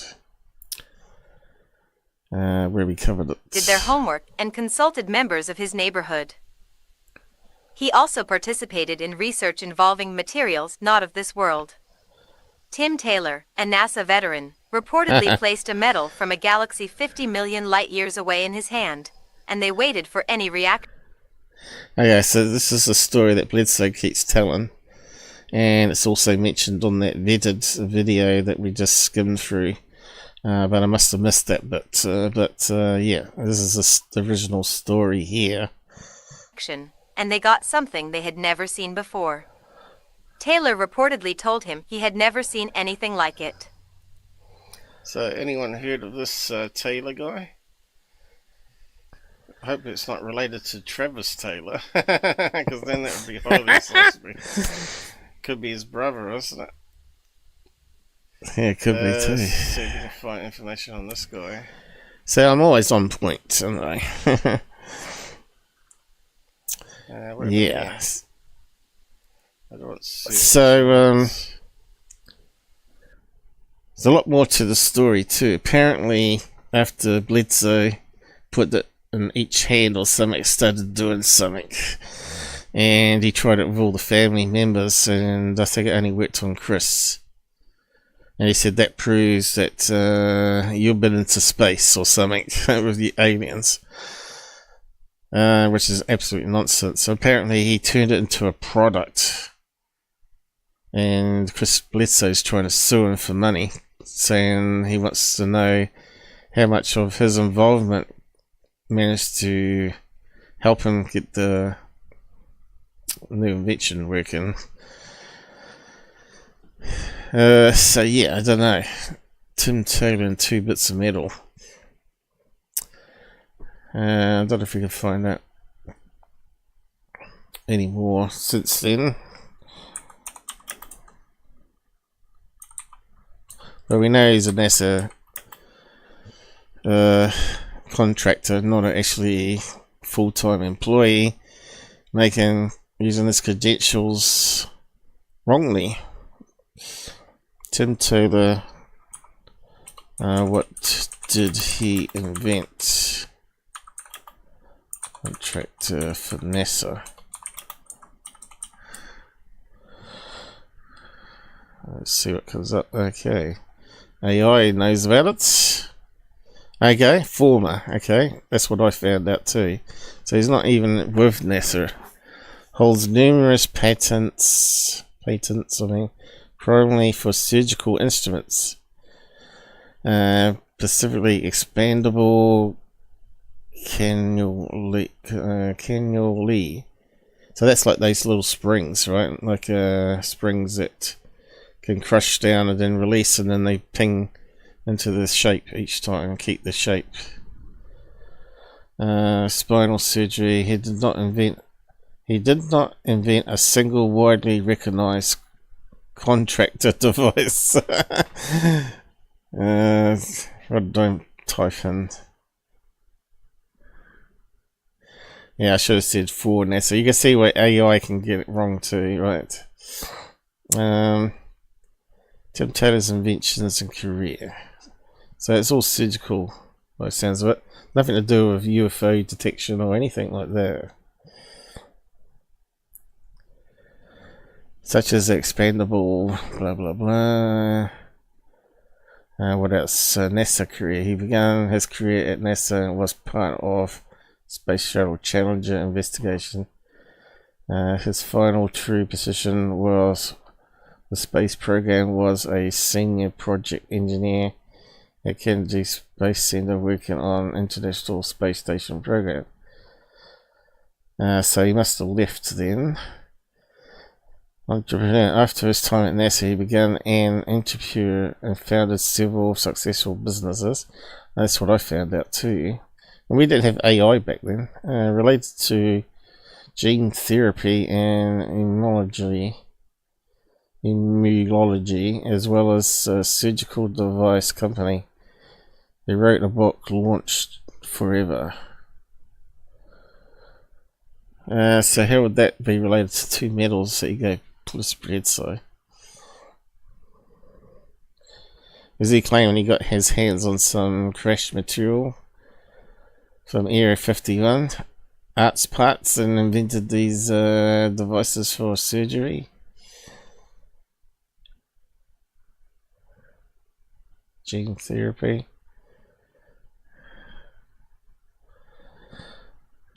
Well, there we go. So it's a fairly good summary there. It lists all the references it read.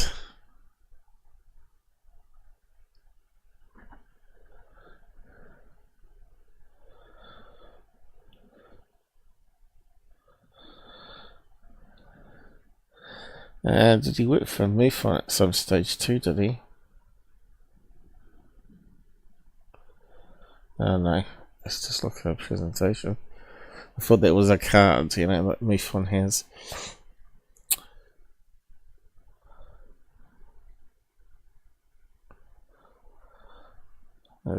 So yeah, it looks like a lot of read in there. Dive deeper.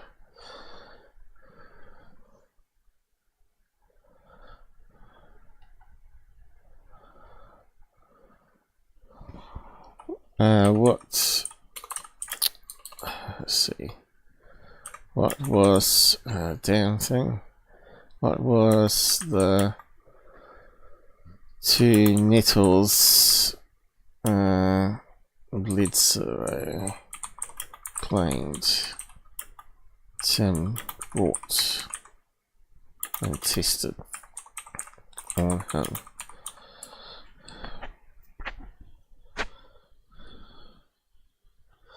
UFO God. Chris Bledsoe claims that Tim Taylor, referred as Tyler. Oh no, not security, is it? Brought two Pacific metals to test. Well, I think he might have brought two mentals of them too. His reaction to them. These tests were allegedly part of NASA's unofficial investigation into Bledsoe's 2007 encounter and subsequent hitchhiker effect. Two metals identified in his claims are bismuth, okay, which we know is meant to be one of those elements they're using on plane coatings for stealth radar blocking. Bledsoe claimed that when Taylor placed bismuth in his hand, it reacted to the presence of energy, somewhat described as becoming warm. Magnesium, okay. It's alleged that Taylor also tested with magnesium in these accounts. Metals were intended to see if Bledsoe possessed a unique logical frequency or signature would cause the materials to interact. According to Bledsoe, which means nothing, these tests were conducted at home. Yep, okay.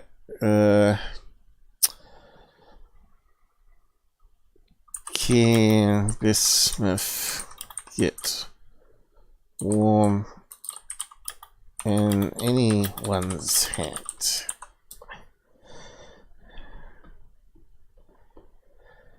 Has some unique thermal properties that makes it interaction with human body heat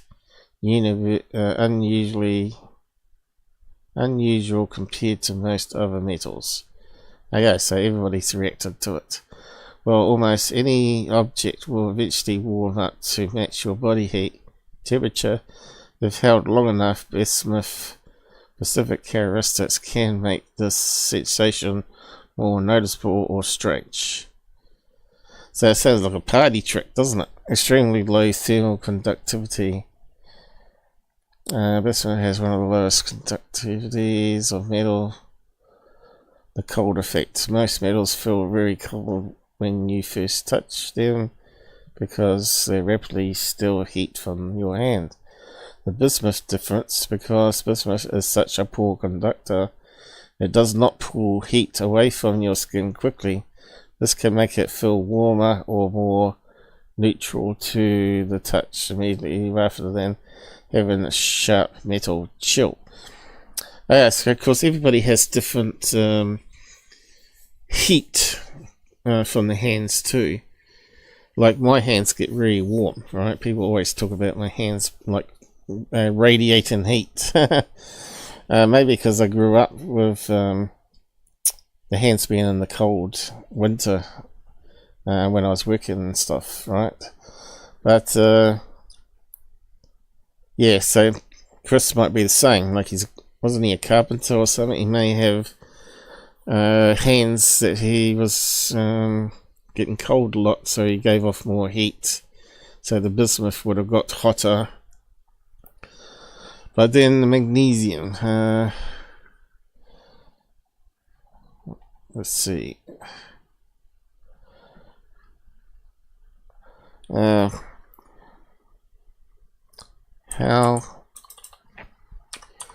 see, it could be like a real thing you could try. How would magnesium affect bismuth? Because we know there's a static charge on the body, right?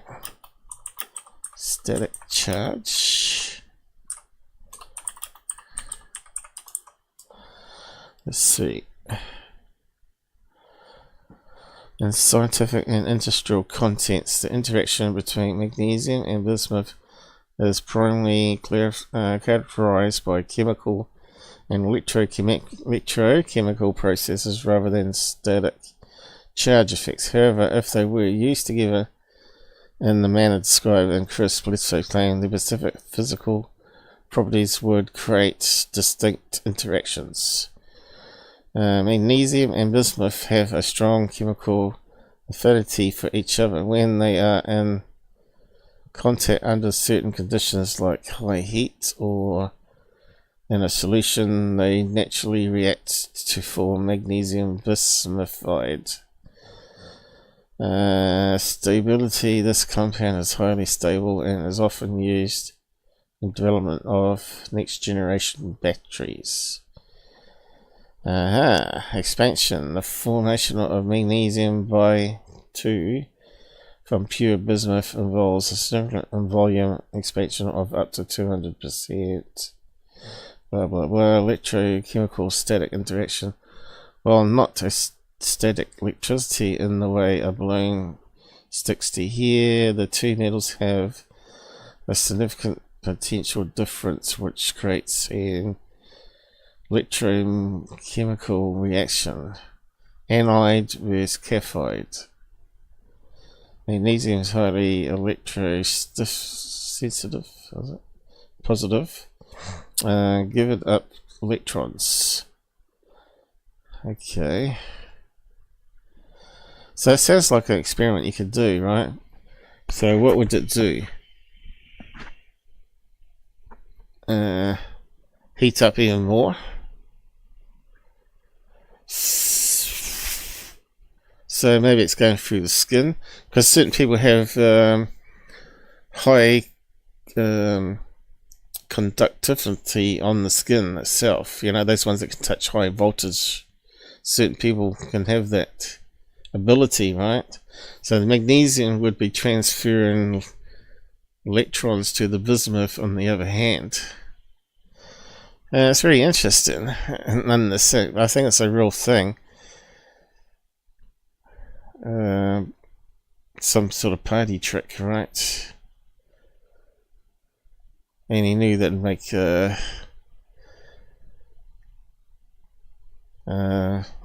Bledsoe happy, right? Saying, oh yeah, that proves that you saw aliens. Why would he do that though? Maybe to prank him?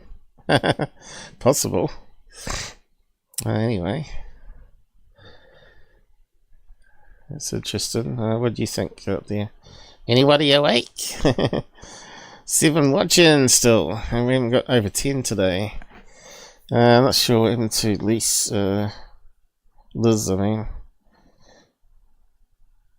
Let's have a look.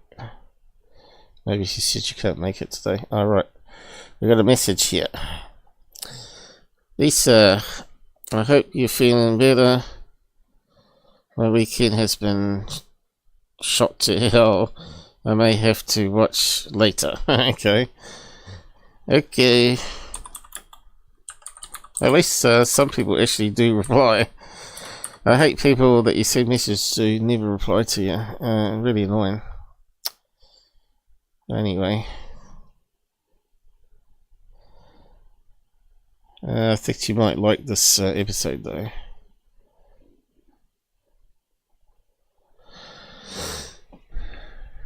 Okay, where did we get to? Alright, I was doing that. So I'll share that link plus my episode on it. And if you missed that episode on Bledsoe, you can watch it from there, I suppose. Bledsoe.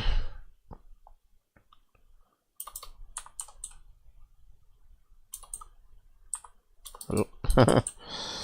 Spelled his name wrong. NASA Endorsement.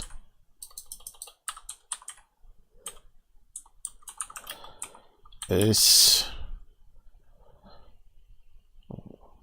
false. NASA do not endorse. Do not say he's legit. I always thought that was the case. Because some contractor took him in a bedroom and did a party trick on him. They maybe pranked him in the process. Doesn't mean it's a real thing.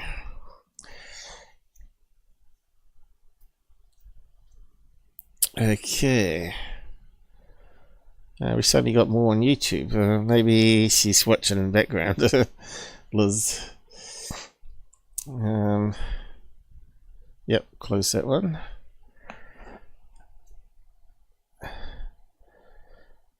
Okay, what was that? Oh yeah, I've got to come back to that one. Special kind of UFO thing. What was that about?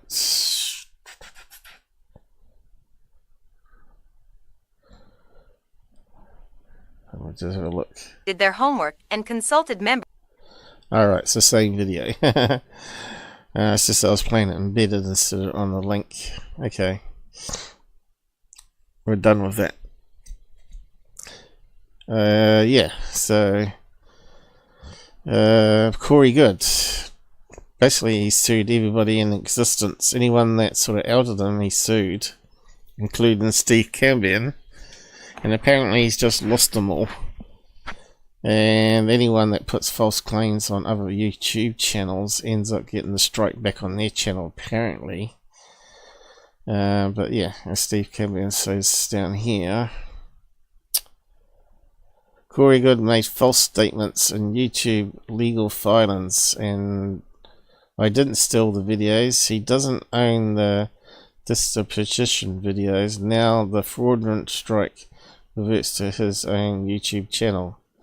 Another big L for loser Corey Goode. So there you go.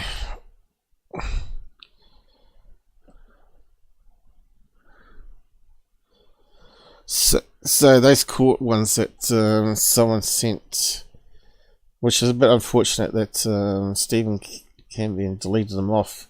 Hopefully it re-adds them all. Are legal to use from the courts. Because it exposes what Corey Goode was saying, that he's never been to space. So he can't be a space cadet, can he?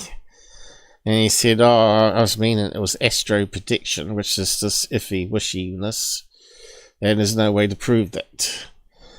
But still people are going to believe him, no matter what, just like we keep saying about Bledsoe. But we'll keep out on him. Elon Musk, what's he up to? Might have posted some politics here, but I think it might be worth mentioning it. Elon Musk truth. You're seeing 700% increase in legals in swing states over the last 3 years. When elections are won by 10,000 votes, which is not many, isn't it? You bring in 200,000 people in a fast track to citizenship, there will be no more swing states. So he's correct. If you...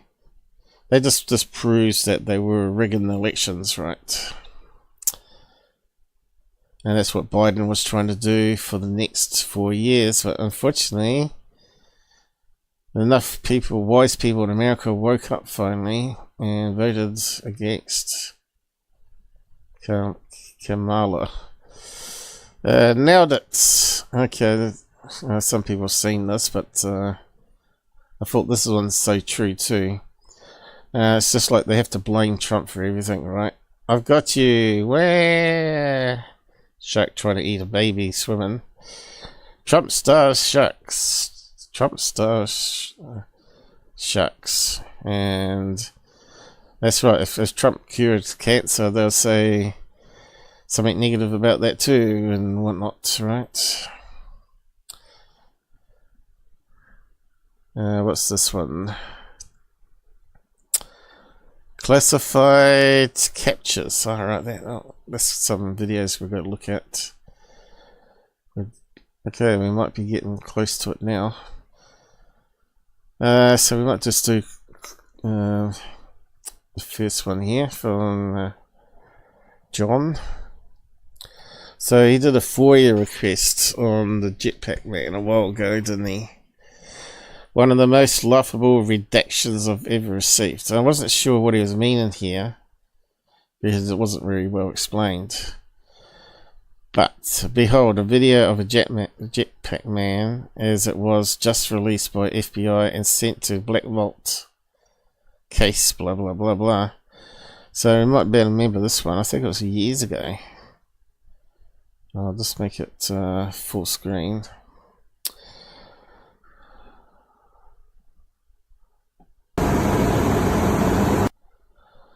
Okay, so I think it's from a passenger jet, wasn't it?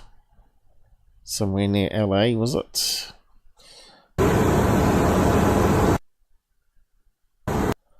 There it is there. Way in the distance, right?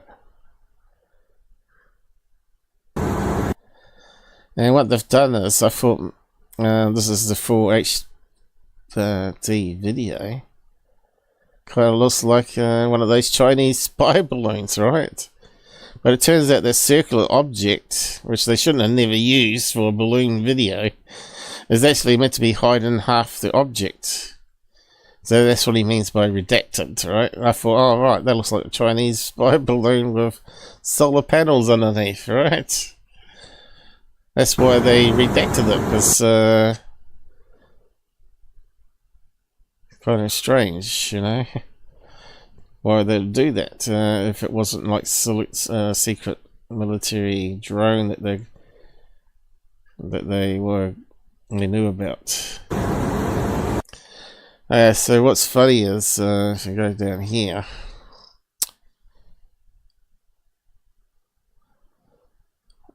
we've got the actual video from the person that filmed it. Without any additions, right?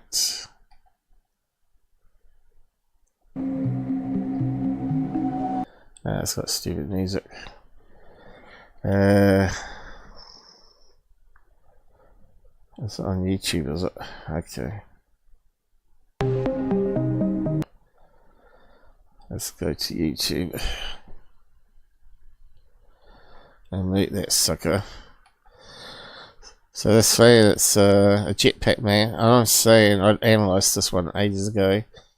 It was like a string of balloons, right? There's one balloon there, one balloon there, another balloon there, another balloon there, and maybe some other type of balloon in between. Obviously from a wedding party.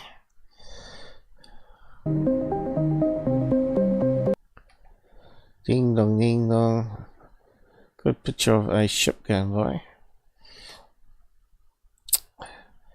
So this is the real video without the blob on the front at the top. So yeah, I got caught out on that at first, but then again I was watching it on the smartphone at first, so now we're looking at it properly. You can see it looks like a bunch of balloons, right? It's not a jetpack tool, and it looks like it's changing shapes because it's rotating, right?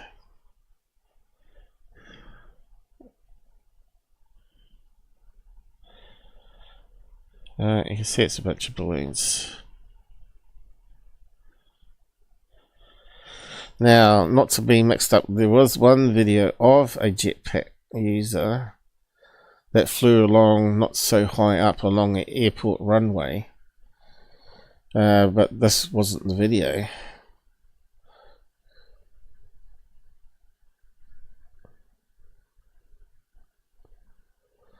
And that's it, you know.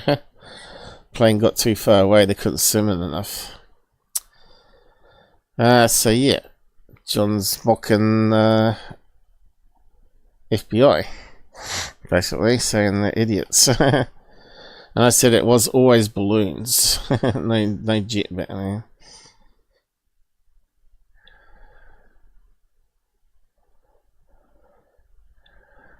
And he's got still images. Does that look like a jetpack, man? No. You would be on like a platform anyway, wouldn't he? And you'd see like that, you know, the real jetpack. If you go and look up the real jetpack, that's called what's it called now? Flyboy board or something. He's got a big backpack on. This guy here, not that one, that uses water. The one with the jet engines, that one there. Flyboard. And you'd see that on the image. We didn't see it on the image. We didn't see anything strange at the bottom part of it. It looked like feet, you know, it looked like boots. But there's actually balloon, two balloons, one bent around. We could do a side-by-side comparison. But at the time, that was the only one known to be legit, right? And that water blaster one. I don't know what the water blaster one's called. Hydro Hover or something, probably. Jet.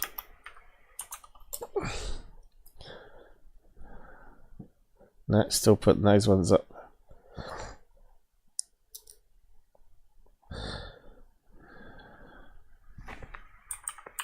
Jetpack. No, still do it. Okay. They call it a flyboard as well, do they? That's the water one that you put on your back. They're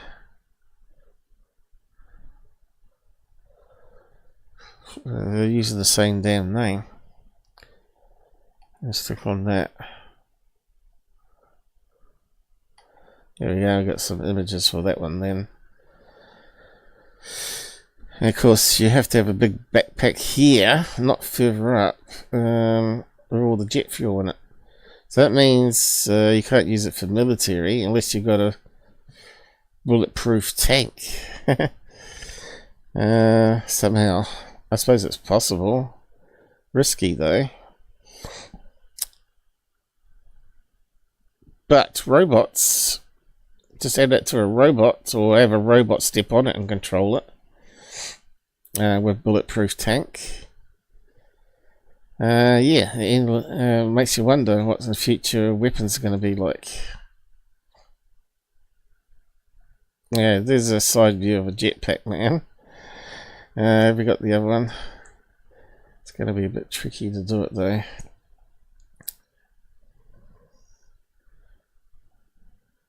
There. Yeah, it's going to be a bit tricky to do it, but yeah, you can see it's definitely got something else there. All right.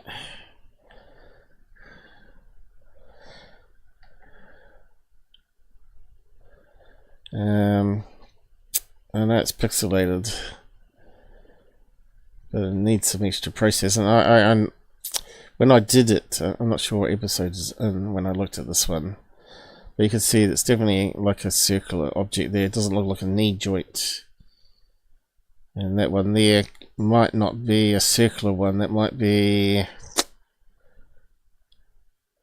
could be a star balloon there on this on the side view of it. But here you get artifacts, right? You get strange artifacts here between the two groups of balloons. So this is actually a false object here due to compression of the video, and you can see one here too. So it's possibly 1, 2, 3, 4, 5. Then it looks like a tether. 6 balloons tied together.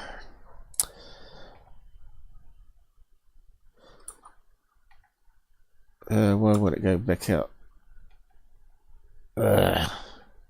Stupid thing.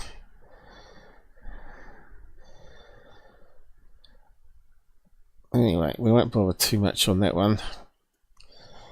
I'll post a link to it and you can have a watch of both of those if you want.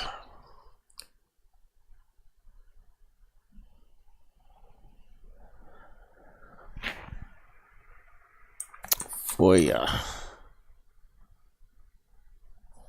JetPack. Oh, I'll tell you what, it's going to be 32 degrees Celsius today. What's the room up to? I've got the aircon in the hallway and it's still 28 degrees Celsius in here. I'm surprised the computer hasn't sort of shut off actually.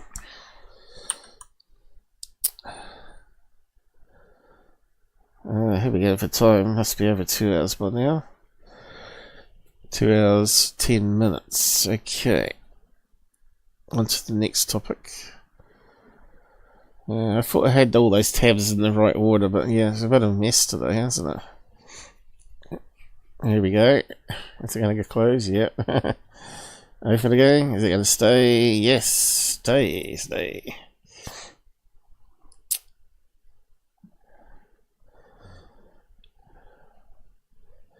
Okay, onto this one on fair use, classified captures. And you can see where this is going to head, right?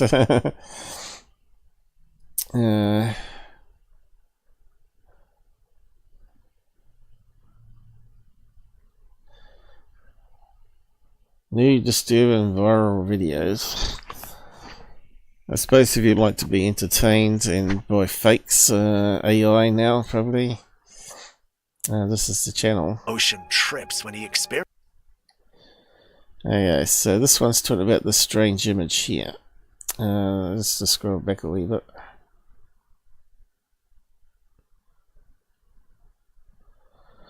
It does UFOs as well. A fisherman was out on one of his usual ocean trips when he experienced something Now, I saw this on Goof and I thought I'd have to do proper analysis on this one. I just couldn't let it ride with his word that it's fake. But you can use tools still and can't find explain. At some point, he took his camera and dipped it beneath the surface, probably just to capture the water or whatever marine life was around. But the moment... so you got this strange creature that seems to come up with black eyes. Now, there are some strange looking fish, but normally when the fish has got its mouth open like that, you normally see like some teeth. The moment the lens went under... So I might have to step it here. So you can't see anything in that. Looks very silicon.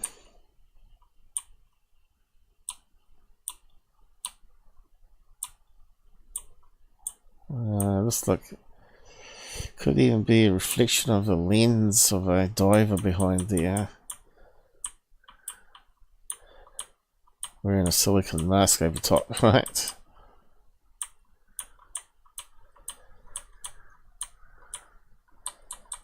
Looks like doesn't look like normal fins here though, does it? Looks like a diver with an arm and maybe a fin attachment on the hand or something. And he's got it at the side.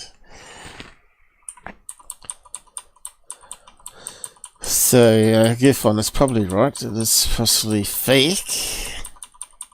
Just looking at it, just like in step-by-step motion, which I don't think he uses. I don't think he knows how to do it like I do with the zoom and the stepping.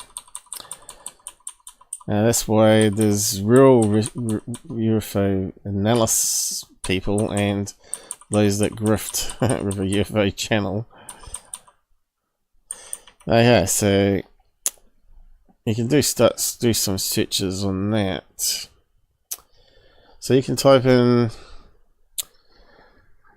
alien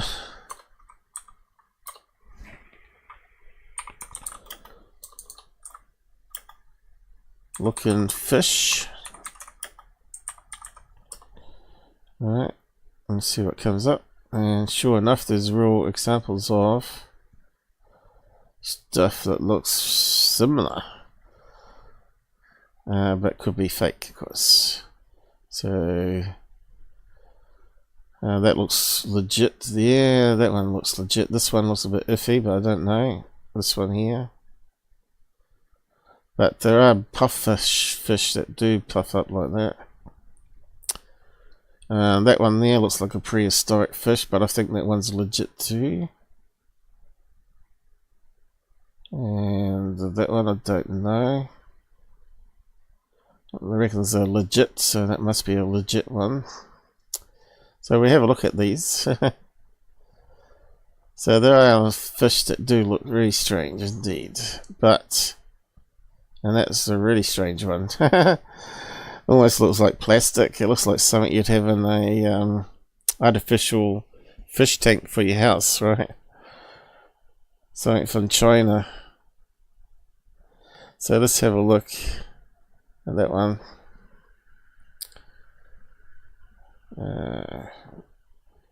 How do we open it? Let's see what they've got.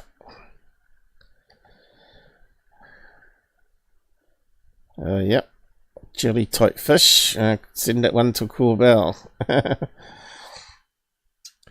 You can imagine a fisherman getting a hook in that and just flipping it up through the air, and you don't see the wire, and they're filming it and they can send it into Corbell. Alright, so here's a proof of a jellyfish that comes out of the water. Next one. What the hell is that? It looks kind of creepy. I wonder what it tastes like. The sea pig. Anyone for a piece of sea bacon? I think we'll pass. The peacock squid. Okay, I'm not sure why it's called a peacock. Maybe because it's got a strange looking feather type fin on the head. The sea spider. Yuck. Yeah, that reminds me of living in Australia again. They can keep the spiders. I don't like the spiders, and I don't want ones under the sea, but maybe if you boil it up, maybe those limbs taste quite tasty. They reckon spiders, if you cook them up, they taste like seafood. The fang tooth. There you go. There's that one with the it looks like prehistoric fish. The swimming sea cucumber. Yep. I think I may have seen that one fishing actually. What's this one? The frilled shark. There you go. So I wonder what a no frills shark looks like. Kind of looks like a cross between a dolphin and a fish and a shark, I guess. Really weird. The goblin shark. I don't know. It looks like something from Jaws to me. The frilled jelly. Very transparent looking. Royer's deep sea anglerfish. Oh yeah, anglers. They got a little fishing rod. Lure it near the, a little tiny fish near the mouth or whatever, and they suck them in. The blob scully pin. Ugh. That looks like an infection a human would get. Yucky. And the mega mouse shark. Okay, we can't see its mouth open though. The giant squid. Yeah, apparently that was pulled up in New Zealand, wasn't it?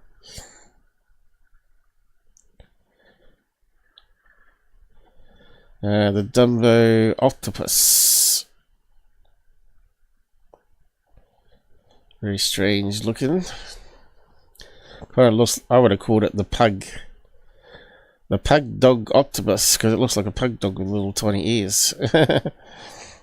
The pelican eel gulper eel. Well, that one looks really weird, doesn't it? It's all mouth, no body.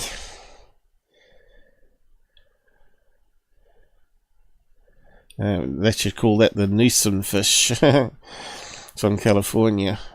The giant isopod. Oh, yeah. That's a wee bit of a scuttlefish, doesn't it? There's a thing they've got in Australia called the Moreton Bay bug. It looks a bit like that. And you cook them up, it looks like a big... it looks like a big lice. You know, wood lice. It looks like a huge one of those. And you cut them open and you chew on it, and it's very chewy and horrible. It's meant to be like a poor man's replacement to oyster. I mean, not oyster, lobster. But yeah, they do have a sort of lobster taste to them. Slows, viperfish. Oh, deadly. Looks like something from Aliens. God, there's quite a few of them, isn't it? The Japanese spider crab. I bet they taste alright though. The giant Sympho 4. Okay. That looks like something out of sci-fi. It looks like some transparent long worm type thing. Wouldn't want to swallow that. Bloody belly cone jelly. Okay, we've been through those ones before where they can actually even be black ones, and they have like, it looks like LEDs on them. The ribbon swordtail fish. Okay, it looks very similar to that big mouth thing we saw earlier. But there we go. We won't look at other ones, but maybe we'll have a look at the other one, because I think that one must be fake, because it's not on the list here. Where is it?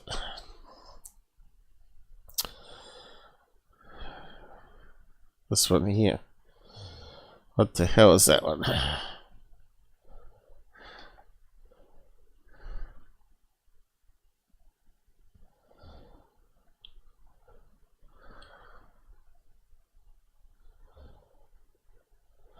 Anyone saying it's fake?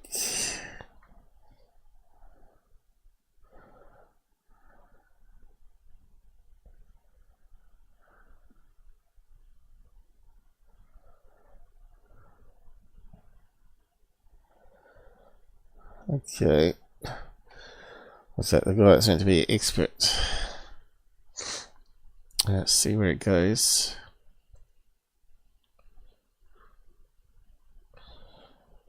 Instagram. O quê? É uma cabeça de alienígena? Certeza, certeza. O olhinho ali, a cabeça disso é um alienígena. I thought I was listening to a Scotsman then for a minute.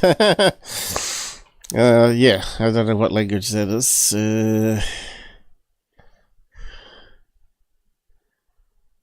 Where's the translation thing? It doesn't say anything, does it?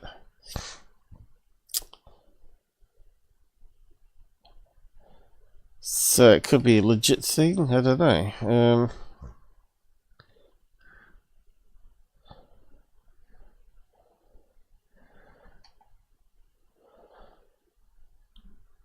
fisherman. There's these websites that look like they might be credible. It looks like a load of foreign sites, doesn't it? And dodgy sites. Seeker News. See more. I wonder if we could ask AI. Let's see.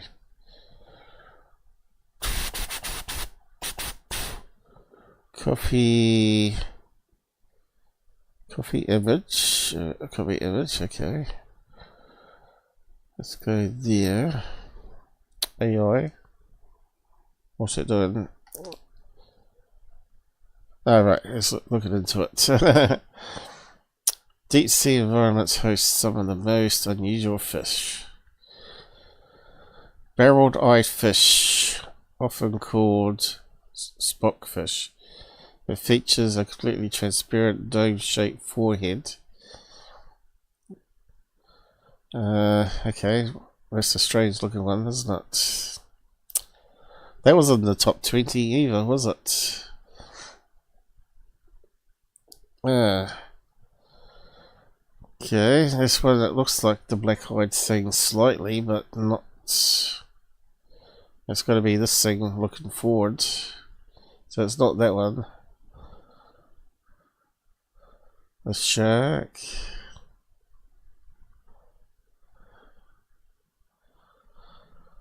Okay, let's try this. Is this legit? And do a paste.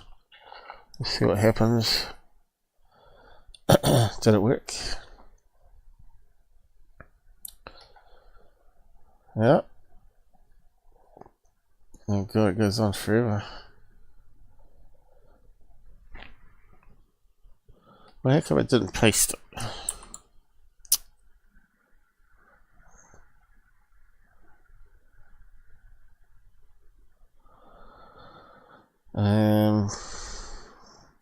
And that's worked before.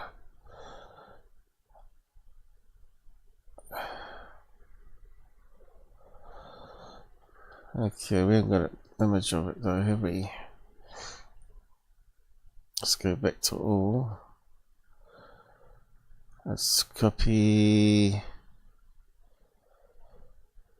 image location maybe. Where's the address? I should have just pushed the back arrow.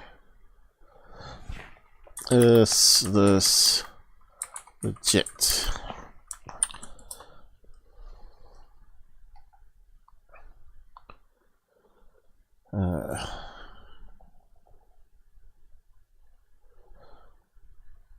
Yeah, it's not answered it. Now I did the same thing with the other one in the video, and you can see I posted it. Something went wrong, so I have to try and do the same thing. I deleted it. No, I had it working. Why Google? You got a limitation on things now, have you? It was working when I checked it yesterday. Anyway, I did the same thing yesterday and it worked, and it said it was a known fake. So our gut feeling about it was correct. Let's see if we can repeat it though. Copy image, and then I think I went up here. Let's see if I can remember how to do it. And then I pasted it. Control V, was it? No, how did I do it? Paste link, okay. No.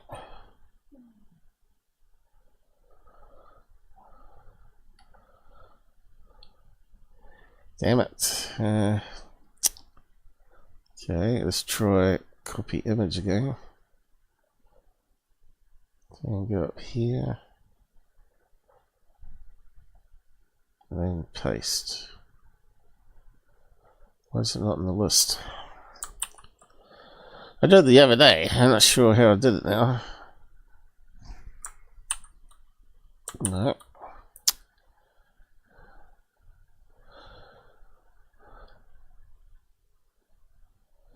Copy image address. That should work.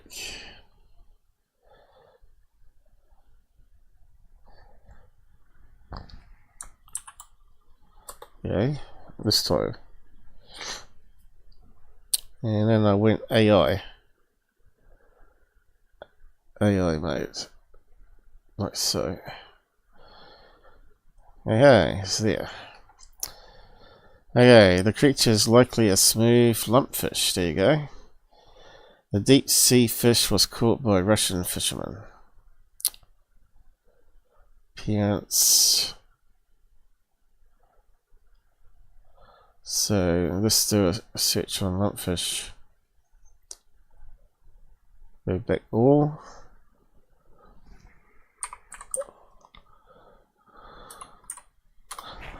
Oh, lumpfish.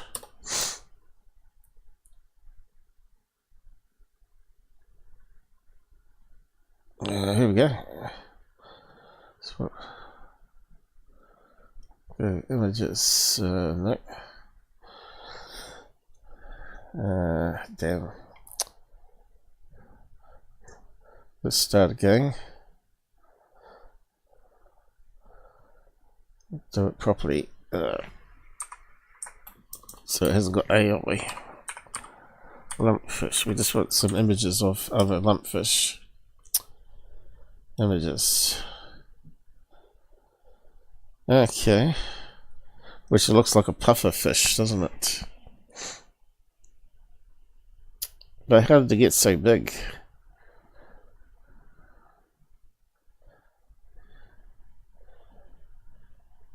Oh, there's a fairly big one.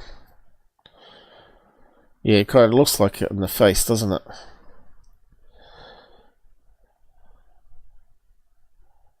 Yeah, kind of looks like the same sort of move. But it looks like there's variations of it here. So let's see if we can repeat the thing again. Here. So from the video, I took a screen grab. So just to show you how you can do it yourself.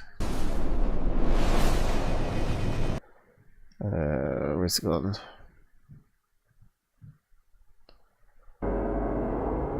Okay, there's a UFO one, but we can have a look at that one in a minute. A fisherman was out on one of his usual ocean trips when he experienced...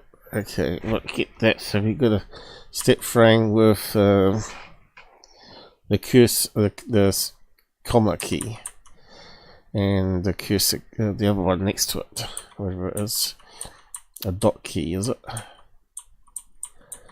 So let's get a good image there. Let's just copy it into cache. Maybe I should have done more. Let's try again. Using Google's Clipper, or whatever it's called. Snippet tool, I think they call it. And now we got the image in memory. Let's start fresh. And go Google Images. Should be able to paste it, I think. If not, we might have to save it. Which is a pain in the ass if I have to. Should be able to do it from memory.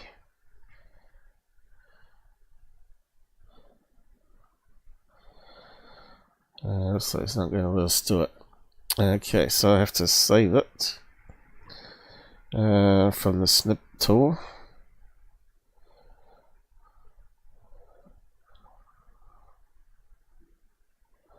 I'll just show you on the screen.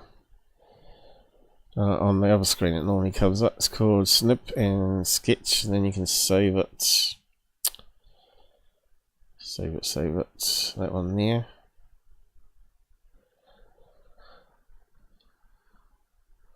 So the new downloads. I want to zoom in so we can read it.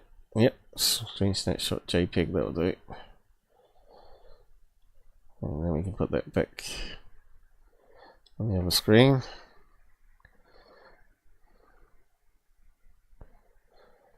Close it down now.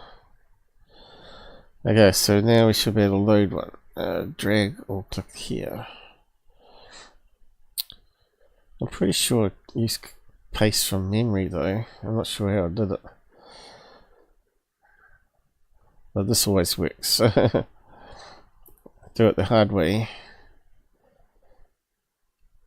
Okay.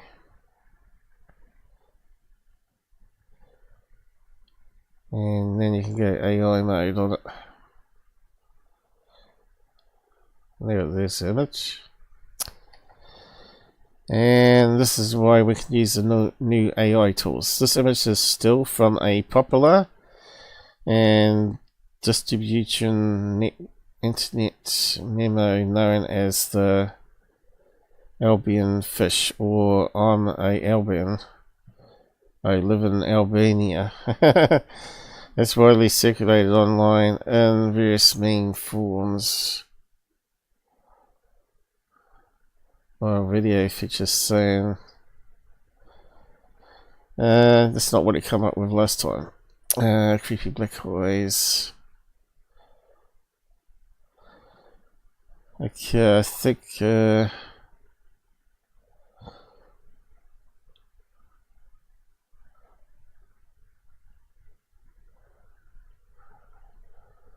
alien creature captured. No, it's not going to be that, is it? No. This is a fishing video of alien fish. Let's see what comes up back with that.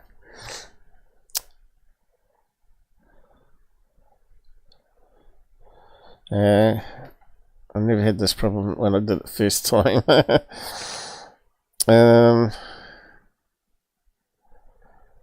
It said it was a frame from a video, which is correct. Maybe because I've got writing on there. He experienced something he still can't explain. At some point he took... Let's just try another one.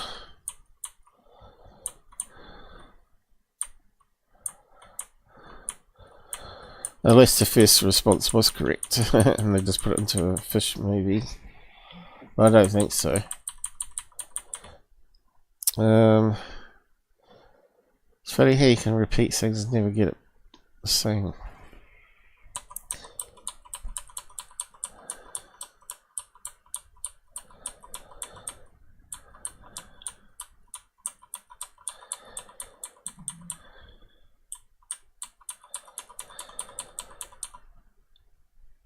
Let's try that one.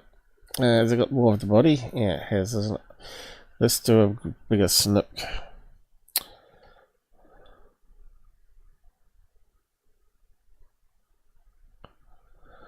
Try that. I have to save it again.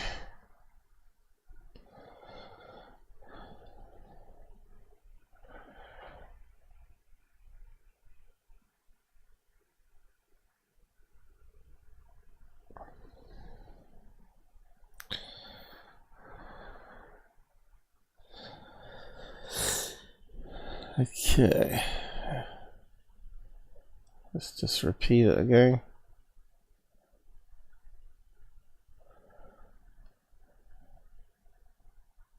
Let's see if it comes up with the same again. Click on that and that.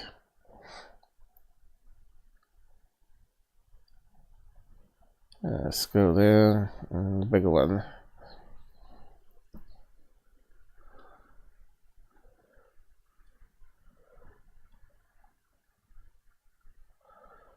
And now, so it hasn't come up with anything, which is kind of strange there.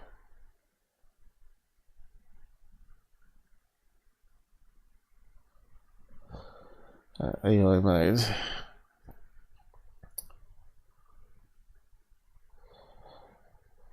No, it's come up the same. Oh no, not slightly different. The image features a creepy internet meme of a pale humanoid face peering out of murky water. The image is a popular subject within creepy pastas in online horror culture.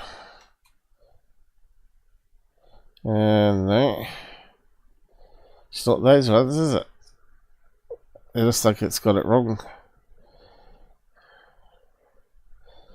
It's very similar though to these.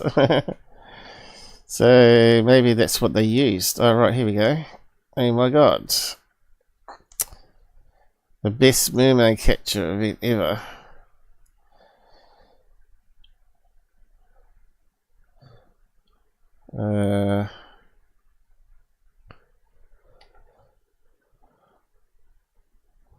Let's copy image address. Let's see if we can nail it. At least it's got it on the list. Is it a fake? Not a real fish.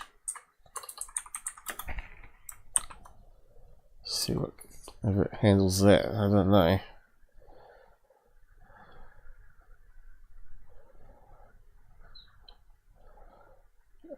Flipping hell. Doesn't like me doing that.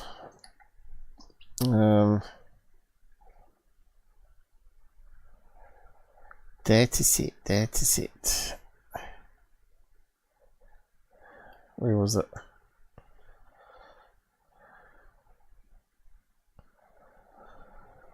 Copy image address. Why doesn't it come up properly?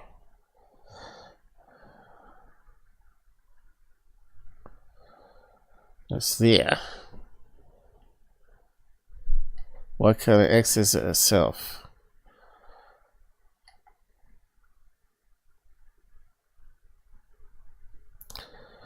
What's that up there though?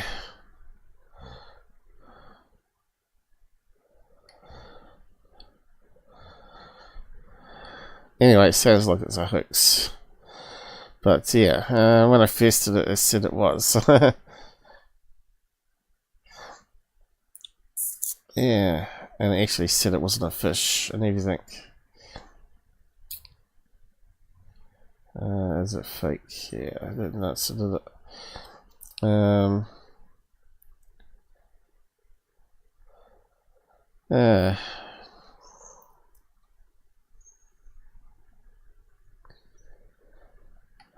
Let's see what that says there.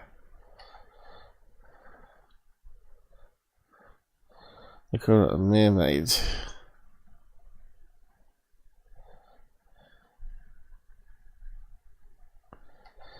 Just click that link there.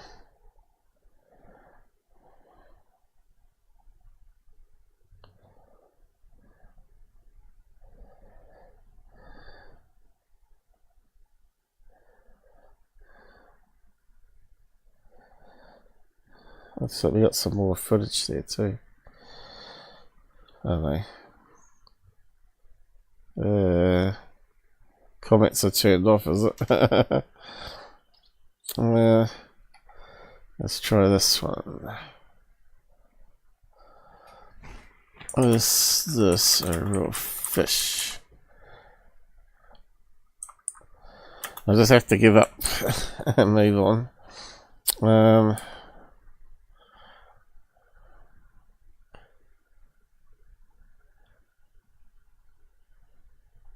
There you go. That's what I said first time I did it. The creature depicted in the reference TikTok video is an AI generated animation, not a real fish. Now, why didn't I get that first of all? I don't know. That's kind of weird. It's like I was being sabotaged again. But anyway, we just duplicated it now, and finally we got the proof.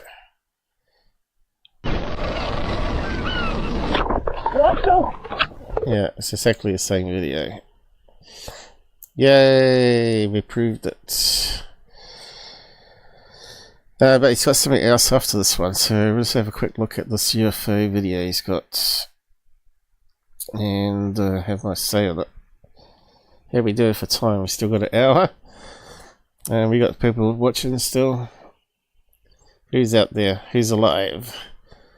We got 9 watching now. Falling asleep. Okay, go to sleep, mate. Like I said, if it's terrible time zones where you are, I thought my 11 o'clock, it's 10 o'clock PM your time though. I thought you would have had a little snooze after dinner. We normally have dinner around 6 PM here, sometimes 5:30 PM. And then you can go and hit the bed for an hour or so snooze, and then you feel good for the rest of the night. And that's generally what I do if I feel really, really tired after eating.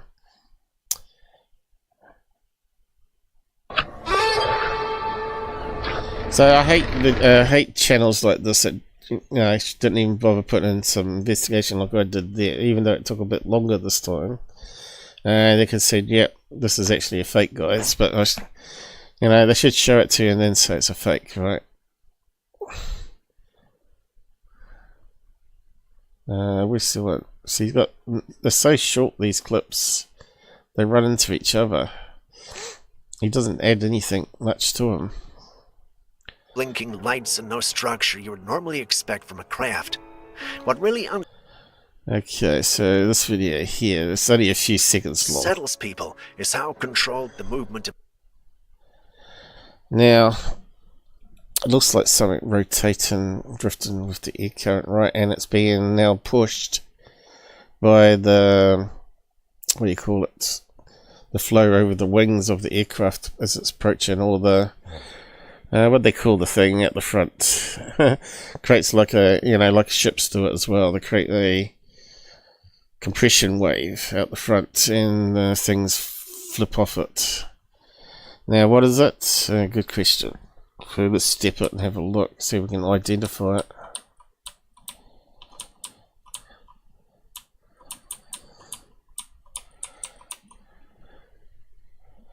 Okay, it looks like it's rotating still.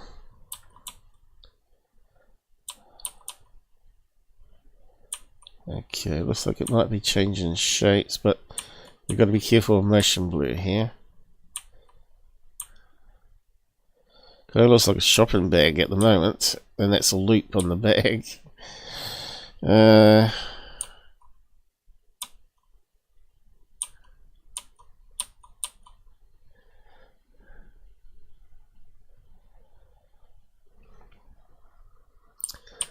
not really much to go on apart from it's changing shape here.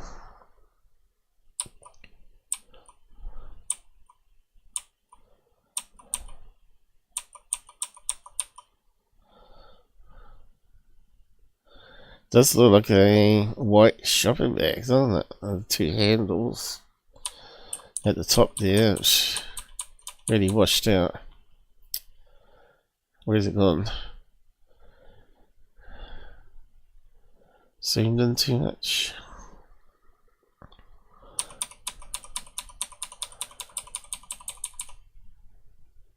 That's just zoomed off. There's the top of the video there. He hasn't edited it really well, has he?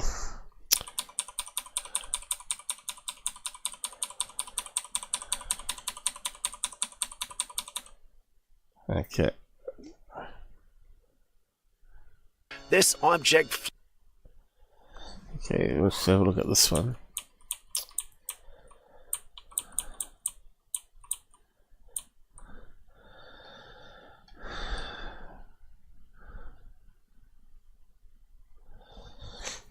Yeah, it doesn't look like a shopping bag there though. But does it look like a tube of any kind?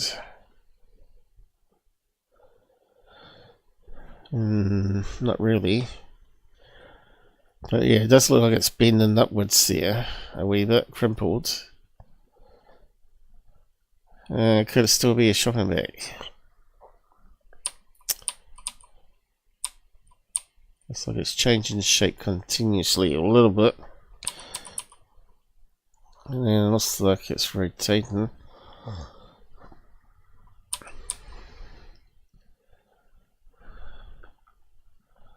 It's not going to be an alien craft, is it?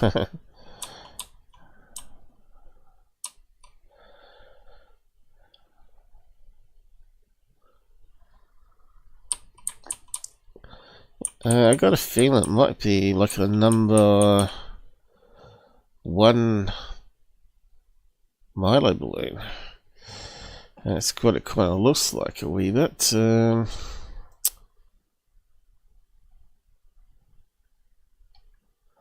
Probably could take a snapshot and ask the AI again and go through all that hassle, but I think I'll use my brain on this one. Letter could be an I, it could be a 1. Letter Myla White. Let's have a look.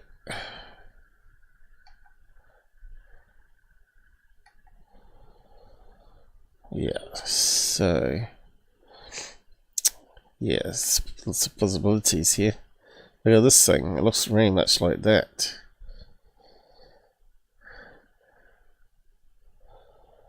Let's have a look through all of them.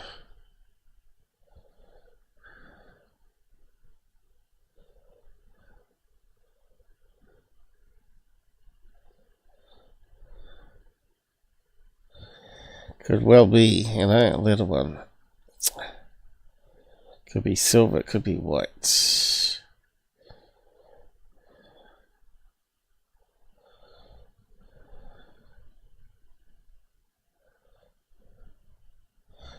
Yeah, kind of looks like it could be one. Because it didn't look quite like a tube. And if it's lost some of its air, it could be a bit more crinkly than it's shown here, and it could have bendy bits in it.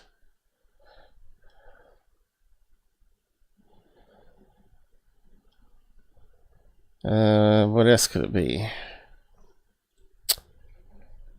A T? Maybe? No.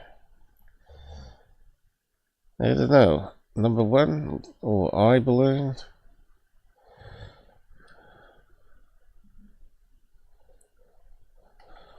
Let's have a look. Okay.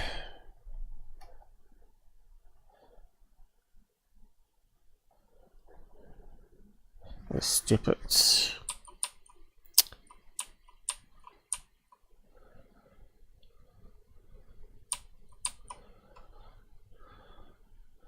Notice how it's sort of like, it looks like it's got a straight bit here, then it peaks out like that. And then it looks like it's got a sort of rounded base. It looks like a number 1 balloon.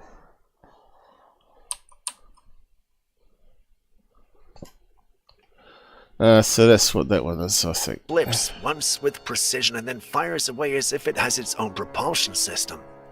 No, it's because it's got a gust of wind off the plane as it's passing. So this guy, yeah, it's obviously entertainment and plays into the mindset, but he's got like hundreds of videos all pinned together.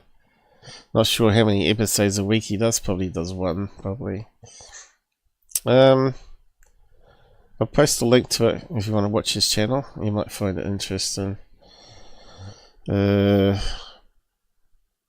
What was he called? Fakes and Balloons channel. He's obviously making lots of money. He's got like 200,000 subscribers. He's making lots of money from other people's videos. Anyway, and he's not even giving a solution to it. He's just putting them up and just putting his garbage voice over it. What could it be, guys? Come on. It's getting really hot in here. Coming up to 3 hours. Let's see what we can have. We'll have a look at some third phase now.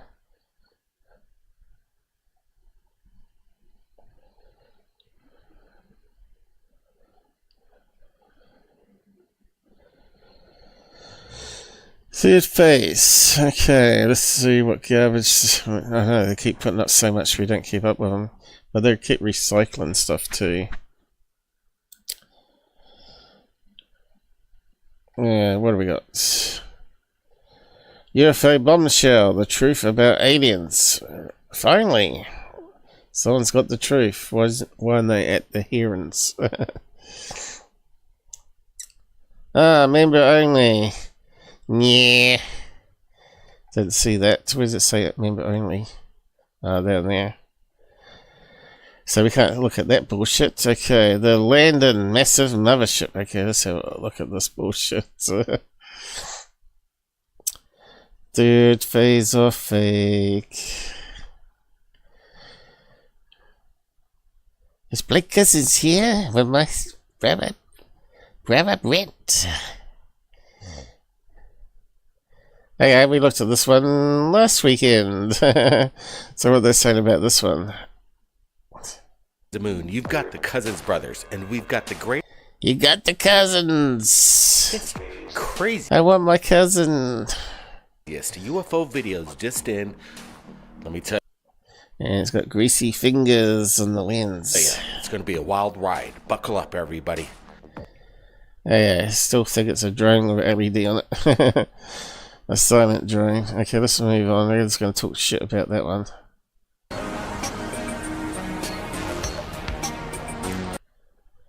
And add music to it, which is not needed. Covers.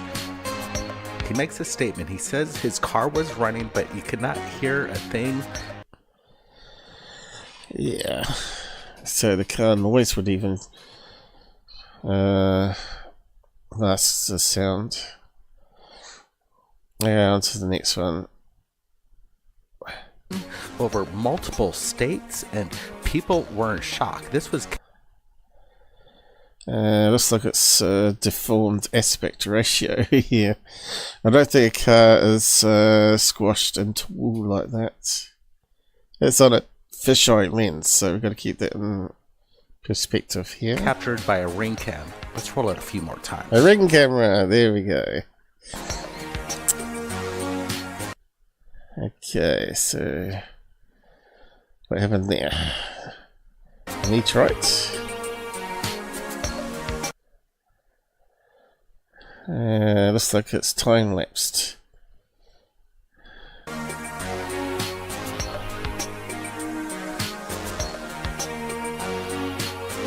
There was no launch of. That's stupid music. I've got to be careful.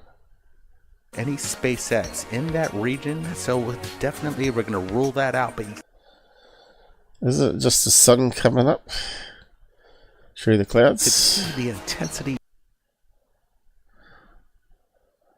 Yeah, it's just time lapse. Where's the timestamp on the fisheye camera? Blake Cousins. Oh, we saw a bug just fly by then. It glows like the sun. It looks like daytime out there. Maybe because it is the sun. Could this be some sort of celestial event or something? Yeah, it's called the sun rising. Otherworldly. Looks like it's going upwards. Alright, we have a Paul Barrett new. I think the camera was just switching modes there as the sun broke through. Cloud cover? Music just came in, and we're going to be playing that at. Yeah, you're going to play that for copyright. The end of our show, and we're looking forward to. Oh, we're looking forward to catching out their channel. Hearing that Paul Barrett rocks. Right. Lucky enough we can mute it out nowadays. And get rid of those stupid strikes. Anyway. That one there is highly suspect. in, and we're going to be playing that. Especially without a counter on the screen. I always have counter on mine, so you can prove to people that the time's in sync with the frames. Here we ain't got nothing. You got nothing. At the end of our show, and we're looking forward to hearing that Paul Bear rocks. And what else rocks? What else rocks? Blake Cousins. We got new footage just in. Check this out. Okay, this one looks like one of these fake apps you get on the phone that makes UFOs in the sky, or a ceiling light. It's just the right light in the background there for a ceiling light to reflect. What do we got here? What could it be? Looks like an LED strip of some kind, doesn't it? Looks like those LEDs, you get one of those ceiling fans.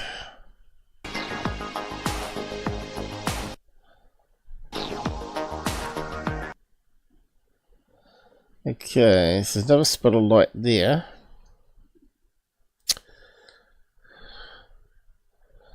Looks like another 3 lights in the background. Any other reflections? Looks a bit like it's going through a window, doesn't it?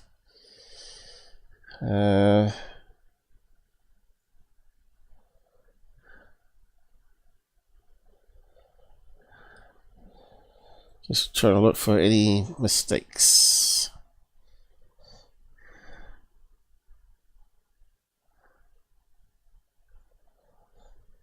That's a bit washed out there. I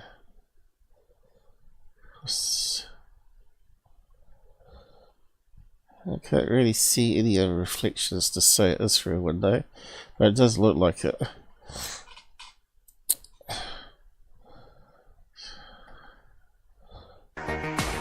Alright, we had to mute the audio. There was they're using a lot of colorful language, and there was some music. Looks like it might be in a car because it's in the middle of the road there, isn't it? So this must be on a car window.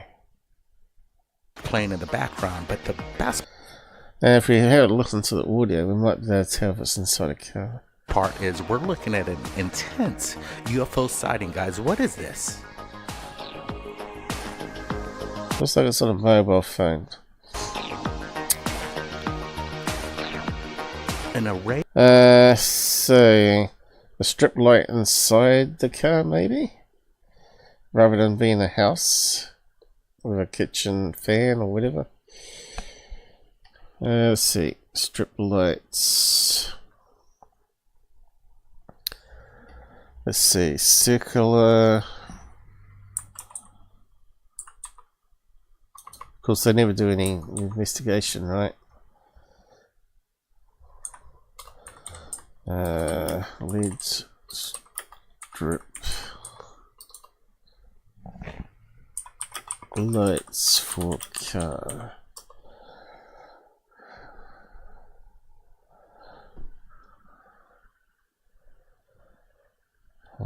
Something like that. Yeah, something like that. A big culvert here. That would make sense, wouldn't it?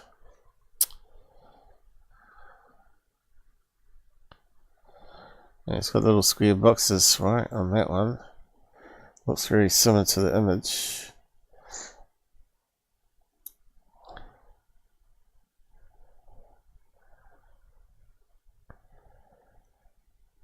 Yeah, look. Any color you want. I suppose you can program them how many you want on. There you go. That's probably how they did it. Whether they're solid on, or rotating around, changing colors. So look. There we go, UFO. It looks like something like that. Let's have a look. So if they got it going the other way, looks like they got it pulsing around, right? So this is probably rotating and going around the other side. Yeah, it's a fake. Okay. Ray of lights that look like a flying disc in the background. Could it be some sort of... It even looks like it's going over the wire there. Building, I don't know. These people seem in shock when you... So it's definitely a photograph because it's higher pixeled in off a video.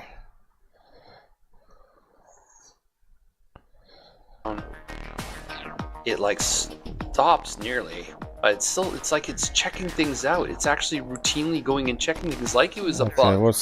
But like, way too big to be a bug. And then... Okay, these ones always turn out to be bugs. Sorry, mate. Sorry, you're going to be wrong. But they also, occasionally you get snowflake. And you also get occasionally debris from trees and a wind. Like some cotton stuff. Seed pods. So let's have a look. Boom! It flies past the drone at a speed that I can't really describe. Okay, it's constant at the moment on that one. Right, so here's its slow motion. It's coming down. Okay, let's see if it moves like a bug or something that's called in a vortex wind or something. So the slow motion, I think the only thing that I can tell from this, looks like it might be changing direction because slowly, the resolution now zoomed in so close, you can't really see what it is. But do I see flipping? Flipping? Let me just step it.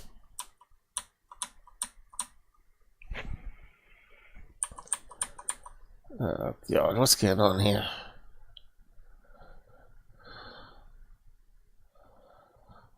you can see it almost. Am I pushing the wrong button? Let me just check. Where is it? I was trying to see if it was flipping. Oh, here we go.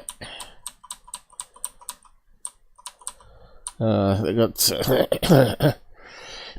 the frame's not synced very well. It's moving only every 4 presses. Does it look like it's flapping? Like a butterfly or something like that. So it had to be like symmetrical flapping.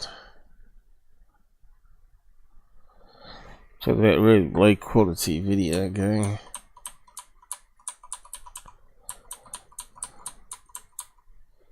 Looks like it flattened out there. See that? Looks like the wings went down a bit.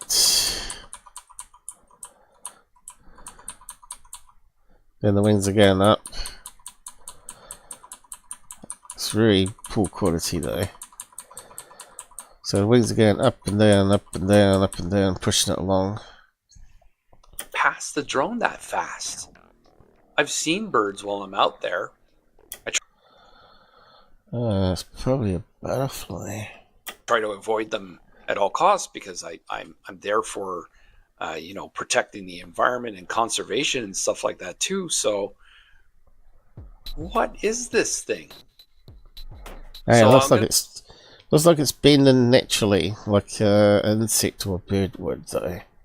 Gonna do a few. It doesn't suddenly stop and then go right angles, right? You can see it curving. Do maybe still shots coming up of the object flying past. Oh, there it goes, flying around in a circle. Tight turn, which insects can do. I'm not sure much a bird could do that. Drone, but again, it just looks like a gray streak. I It's cannot turning really again. tell what it is. So, is this my first recording of a UFO? No. It's some sort of thing flapping. I don't know. You tell me. I'm sure there's going to be a lot of trolls. I know you're out there. Please comment. Trolls, yeah, call them trolls. The ones that debunk you and Comment tell you anyway. it's a bloody bug. And tell me it's a bug. Tell me it's another drone. Tell me I'm Definitely faking a this bug. with AI, whatever. But That's not the goal of my channel. My channel, this is completely off topic. My channel is about wildlife and capturing It looks what like it's happens flipping still, and it's flipping faster. when you're not there. And Yeah, look, you can see the flipping.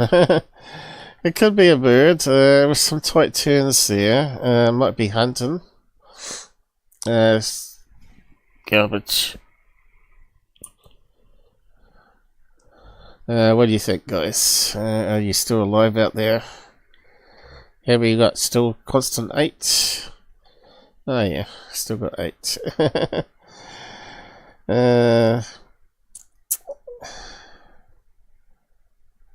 Let's just move it on a bit. All right, see that one, the pretty much brightest orb. The brightest orb. Okay, what have we got going here? Looks like a string of... Kind of take off right in front of those 3 orbs that are just kind of continuously rising. Oh. Chinese lanterns? Actually, there's quite a few more. I'm counting 5 at the moment. Interesting. Yeah, these guys are getting a good shot. What is this? The typical... That's out of focus. A good shot. Says good shot, then it's out of focus. Orbs? That one is... That one sort of looked like it blinked. Booking. I've seen a lot of SpaceX launches. I don't quite see the tail. It's not even remotely do with SpaceX, you dope. Right in the beginning. It seems like just a bright orb that's moving. Okay, it could quite easily be a drone display. Quite a bit faster than the other ones. Let's watch this a few more times. Because don't they have to have like FAA lights when they're flying over the city? It's probably some sort of drone display. We got no date and time. We could plug it in and search probably and find out location, event time. Again, unfortunately, I had to mute the background because there's some. Because it gave off too many clues. So we got location, Los Angeles, is it? Freeway, is that Freeway 65, is it? Music, and we don't need any copyright music strike. So what do they get in Los Angeles a lot? Parachuted flares. And they're moving in the car, so we're getting parallax happening. So it could be a military just dropping flares, right? Exercise. Here, so we had to tone that down, but I'll give you. Yeah, looks like there might be some flickering. The presence of what these guys were excited. You could hear them. Okay, that one could be helicopter, maybe, or plane. I'm totally in shock and. No, I'd say helicopter. So could those ones also be helicopters? Ah, they have no clue what they're filming. It could be drones. Right there going north, Los Angeles. It's hard to say. I think there were... calling it aliens is just ridiculous. Okay, let's move on. Array of lights moving from one part of the sky to the other within this seconds. One's more interesting. Now, we've seen that before. Wasn't it the Christmas lights on a house roof? And it's just reflecting off clouds, low clouds. What's the date? New video of the phenomenon. Again, they're kind of making the rounds around the world. Look at this. These things are... They're just reflecting up the clouds. Streaking across the sky. Listen. Looks like it was bumping off the low cloud there. Skip it back. Look at this, guys. Look at this. Can you see it stretching over the clouds? Yeah, look. Yeah, look. It breaks up even. Look. It breaks up because it's got a lower cloud there and some of the light doesn't go through. It's going through a layer of clouds. And bounces off the cloud, changes shape there. Oh, there we go.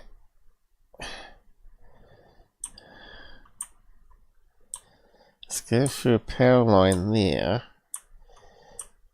It looks like it's taking the shape of the cloud here, doesn't it? It goes around glowing.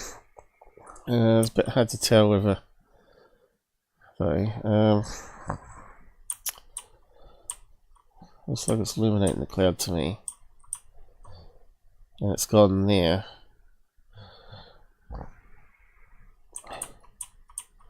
I'm just playing it backwards at the moment. So that cloud's closer to us, so it's stretched.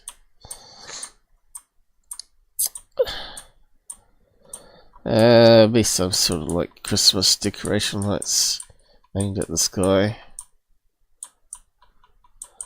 Coming on at random times. And bending downwards. You know the ones.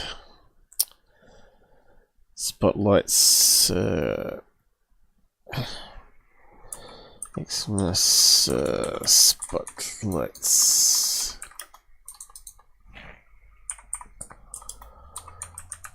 For a house roof or something like that. See what comes up here.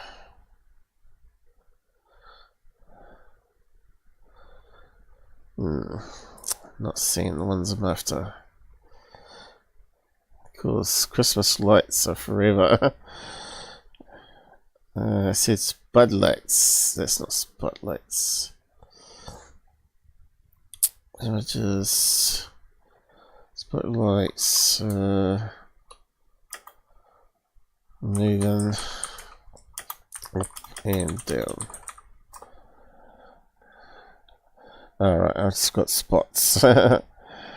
Spotlights, maybe not single word, is it? I'm not sure. Stage lights here, another one.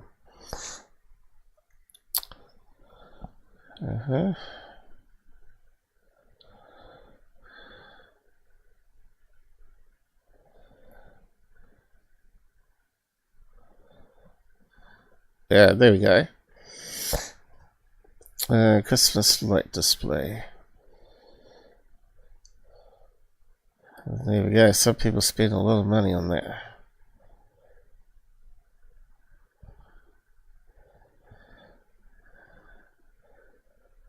Probably need a video. But we need to see how it looks away from the house. Look towards the house.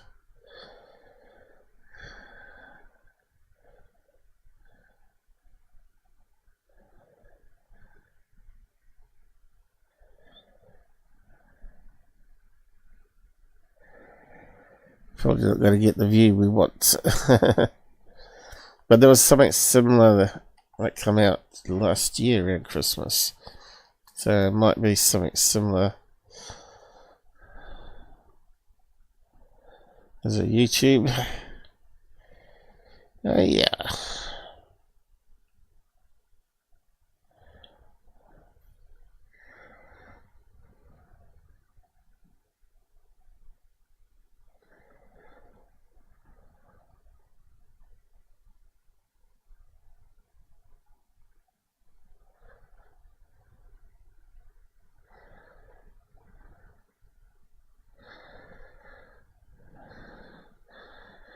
A guy likes to be in front of the camera. Show us the display, you dork. And he's not going to be any use, is he? But you know what I mean. We got something there that. But we had a similar thing happen last year. Let's see. Xmas spotlights moving up and down. Ben Hansen brought it forward. Terrible debunker guy. Took Mick West about a minute to solve it, I think. Took most of us a minute to solve it. That was lights off a tree, but we weren't sure whether it was farming equipment lights or something else until we got more information. But anyway, was that the one? There you go. So it looks like similar to this one.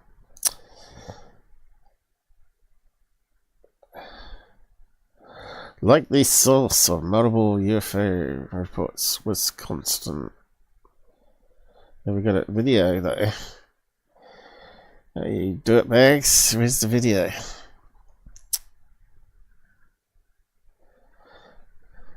Unbelievable. Shouldn't have to read a whole book just to get it. Okay. Let's have a look at that one. No. Dead link. Ah, damn it. Let's see. Must be another one.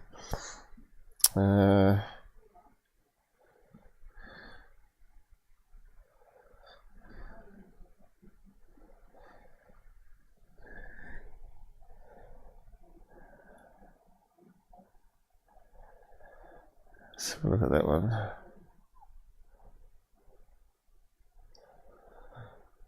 It doesn't look like the same video. Again, it's similar to lights off cloud stars, isn't it? June though, why would you have lights? Unless it's like commercial lights of a casino.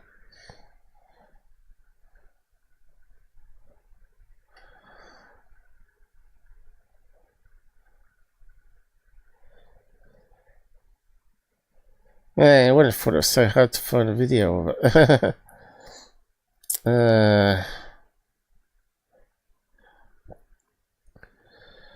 We can't spend forever on it, but yeah, you can see it's sort of bending on the clouds as the lights are going down on the roof. And then they turn off and then they rotate back up. Facebook, no wonder. Let's see. Up and down, be enhancing. Let's reduce it a bit.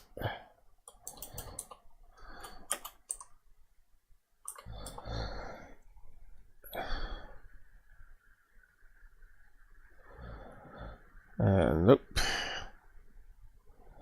I even got less. What if we put UFO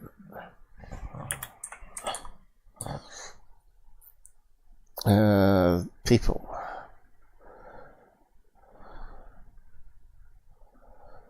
So what's a good one?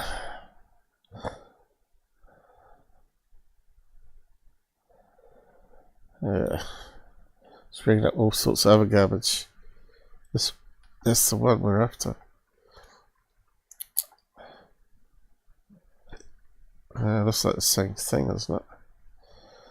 Damn it! Oh, it's a copy. Shockers video. No, it's not related to that at all. What garbage these news channel sites are. December 20.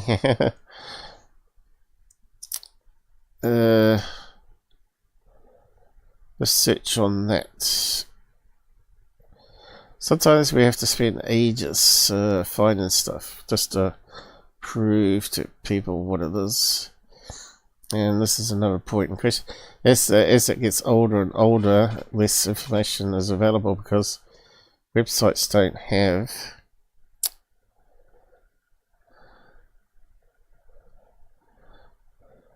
the stuff up forever, right? That's the security team do it as well.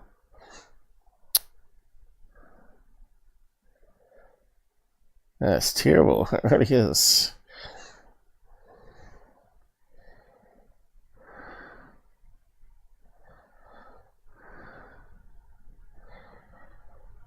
Coast to coast. Alright, here we go. Yahoo News. That's the one we're after.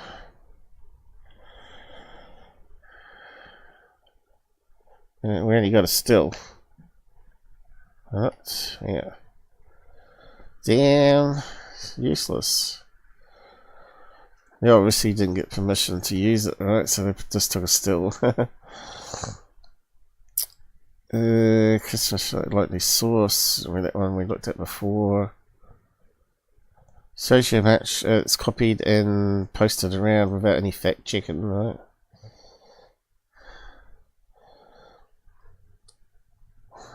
This is awesome.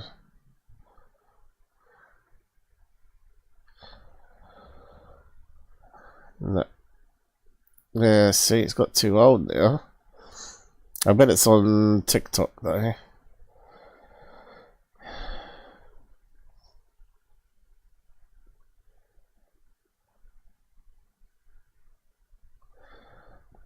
Joshua, okay, he might have it on X. And I order you because the count limits who can watch. Oh, you cowards. I think we had it then.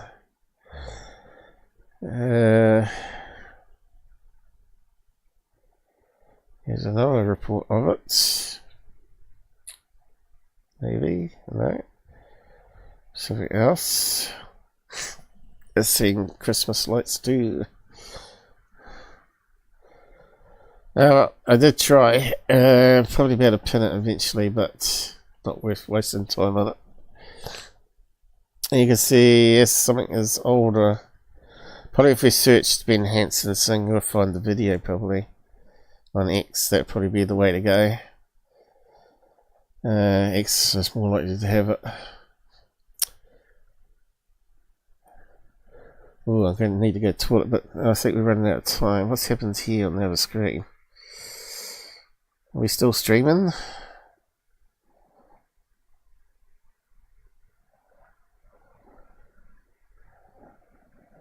Something strange going on YouTube at the moment. We only got one on there at the moment, is it? Anyway, yeah, even looks like it could be. It's got the same dark sky, hasn't it? Could be the same thing from 2 years ago, right? 3 years ago. This is what they do. They recycle crap. So I'd say it's the same video, actually. Peter Sellers, Robert Sellers, I think. As a missile launch officer. Yeah, we've done a live show on him and gone through all the things. He mixed up a few dates. He's been constant in all the interviews, right? The same body language, everything. So I reckon he's telling the truth. My personal opinion, and what I've heard from El Grey. He reckons he's definitely telling the truth about UFOs being over the nukes.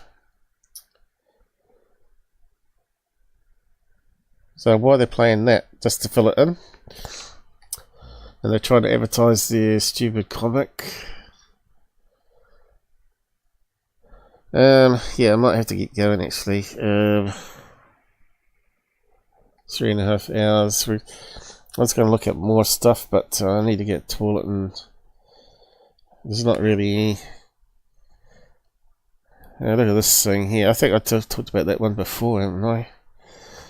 We'll see. We'll just add it onto the list for next time too.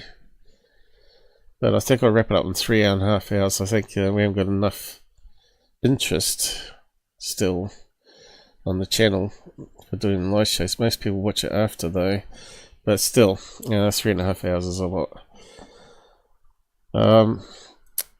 That's why I'm doing the 15-minute episodes, so people can just get the final solution, cut out all the search bits in between that they don't want to see, or learn how to do, and they see that the final result was from our investigation, right? Live debunk, as I call it, or live video analysis.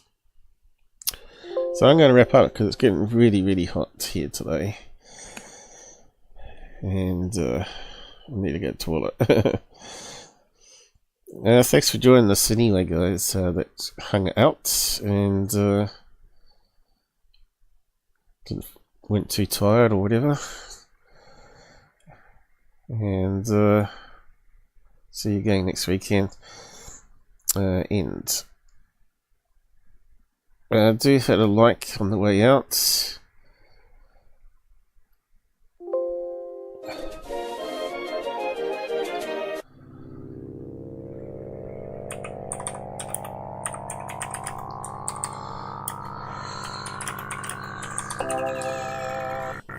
Take care on the roads.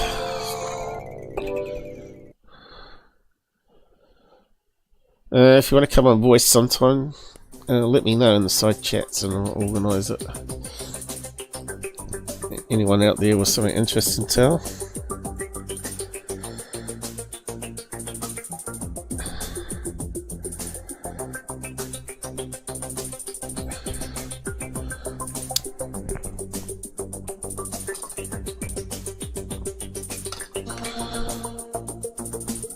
Thanks for the donations, Mr. King.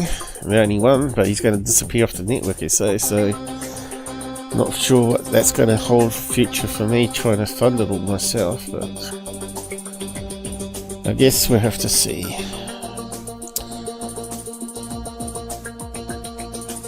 Okay, I gotta go.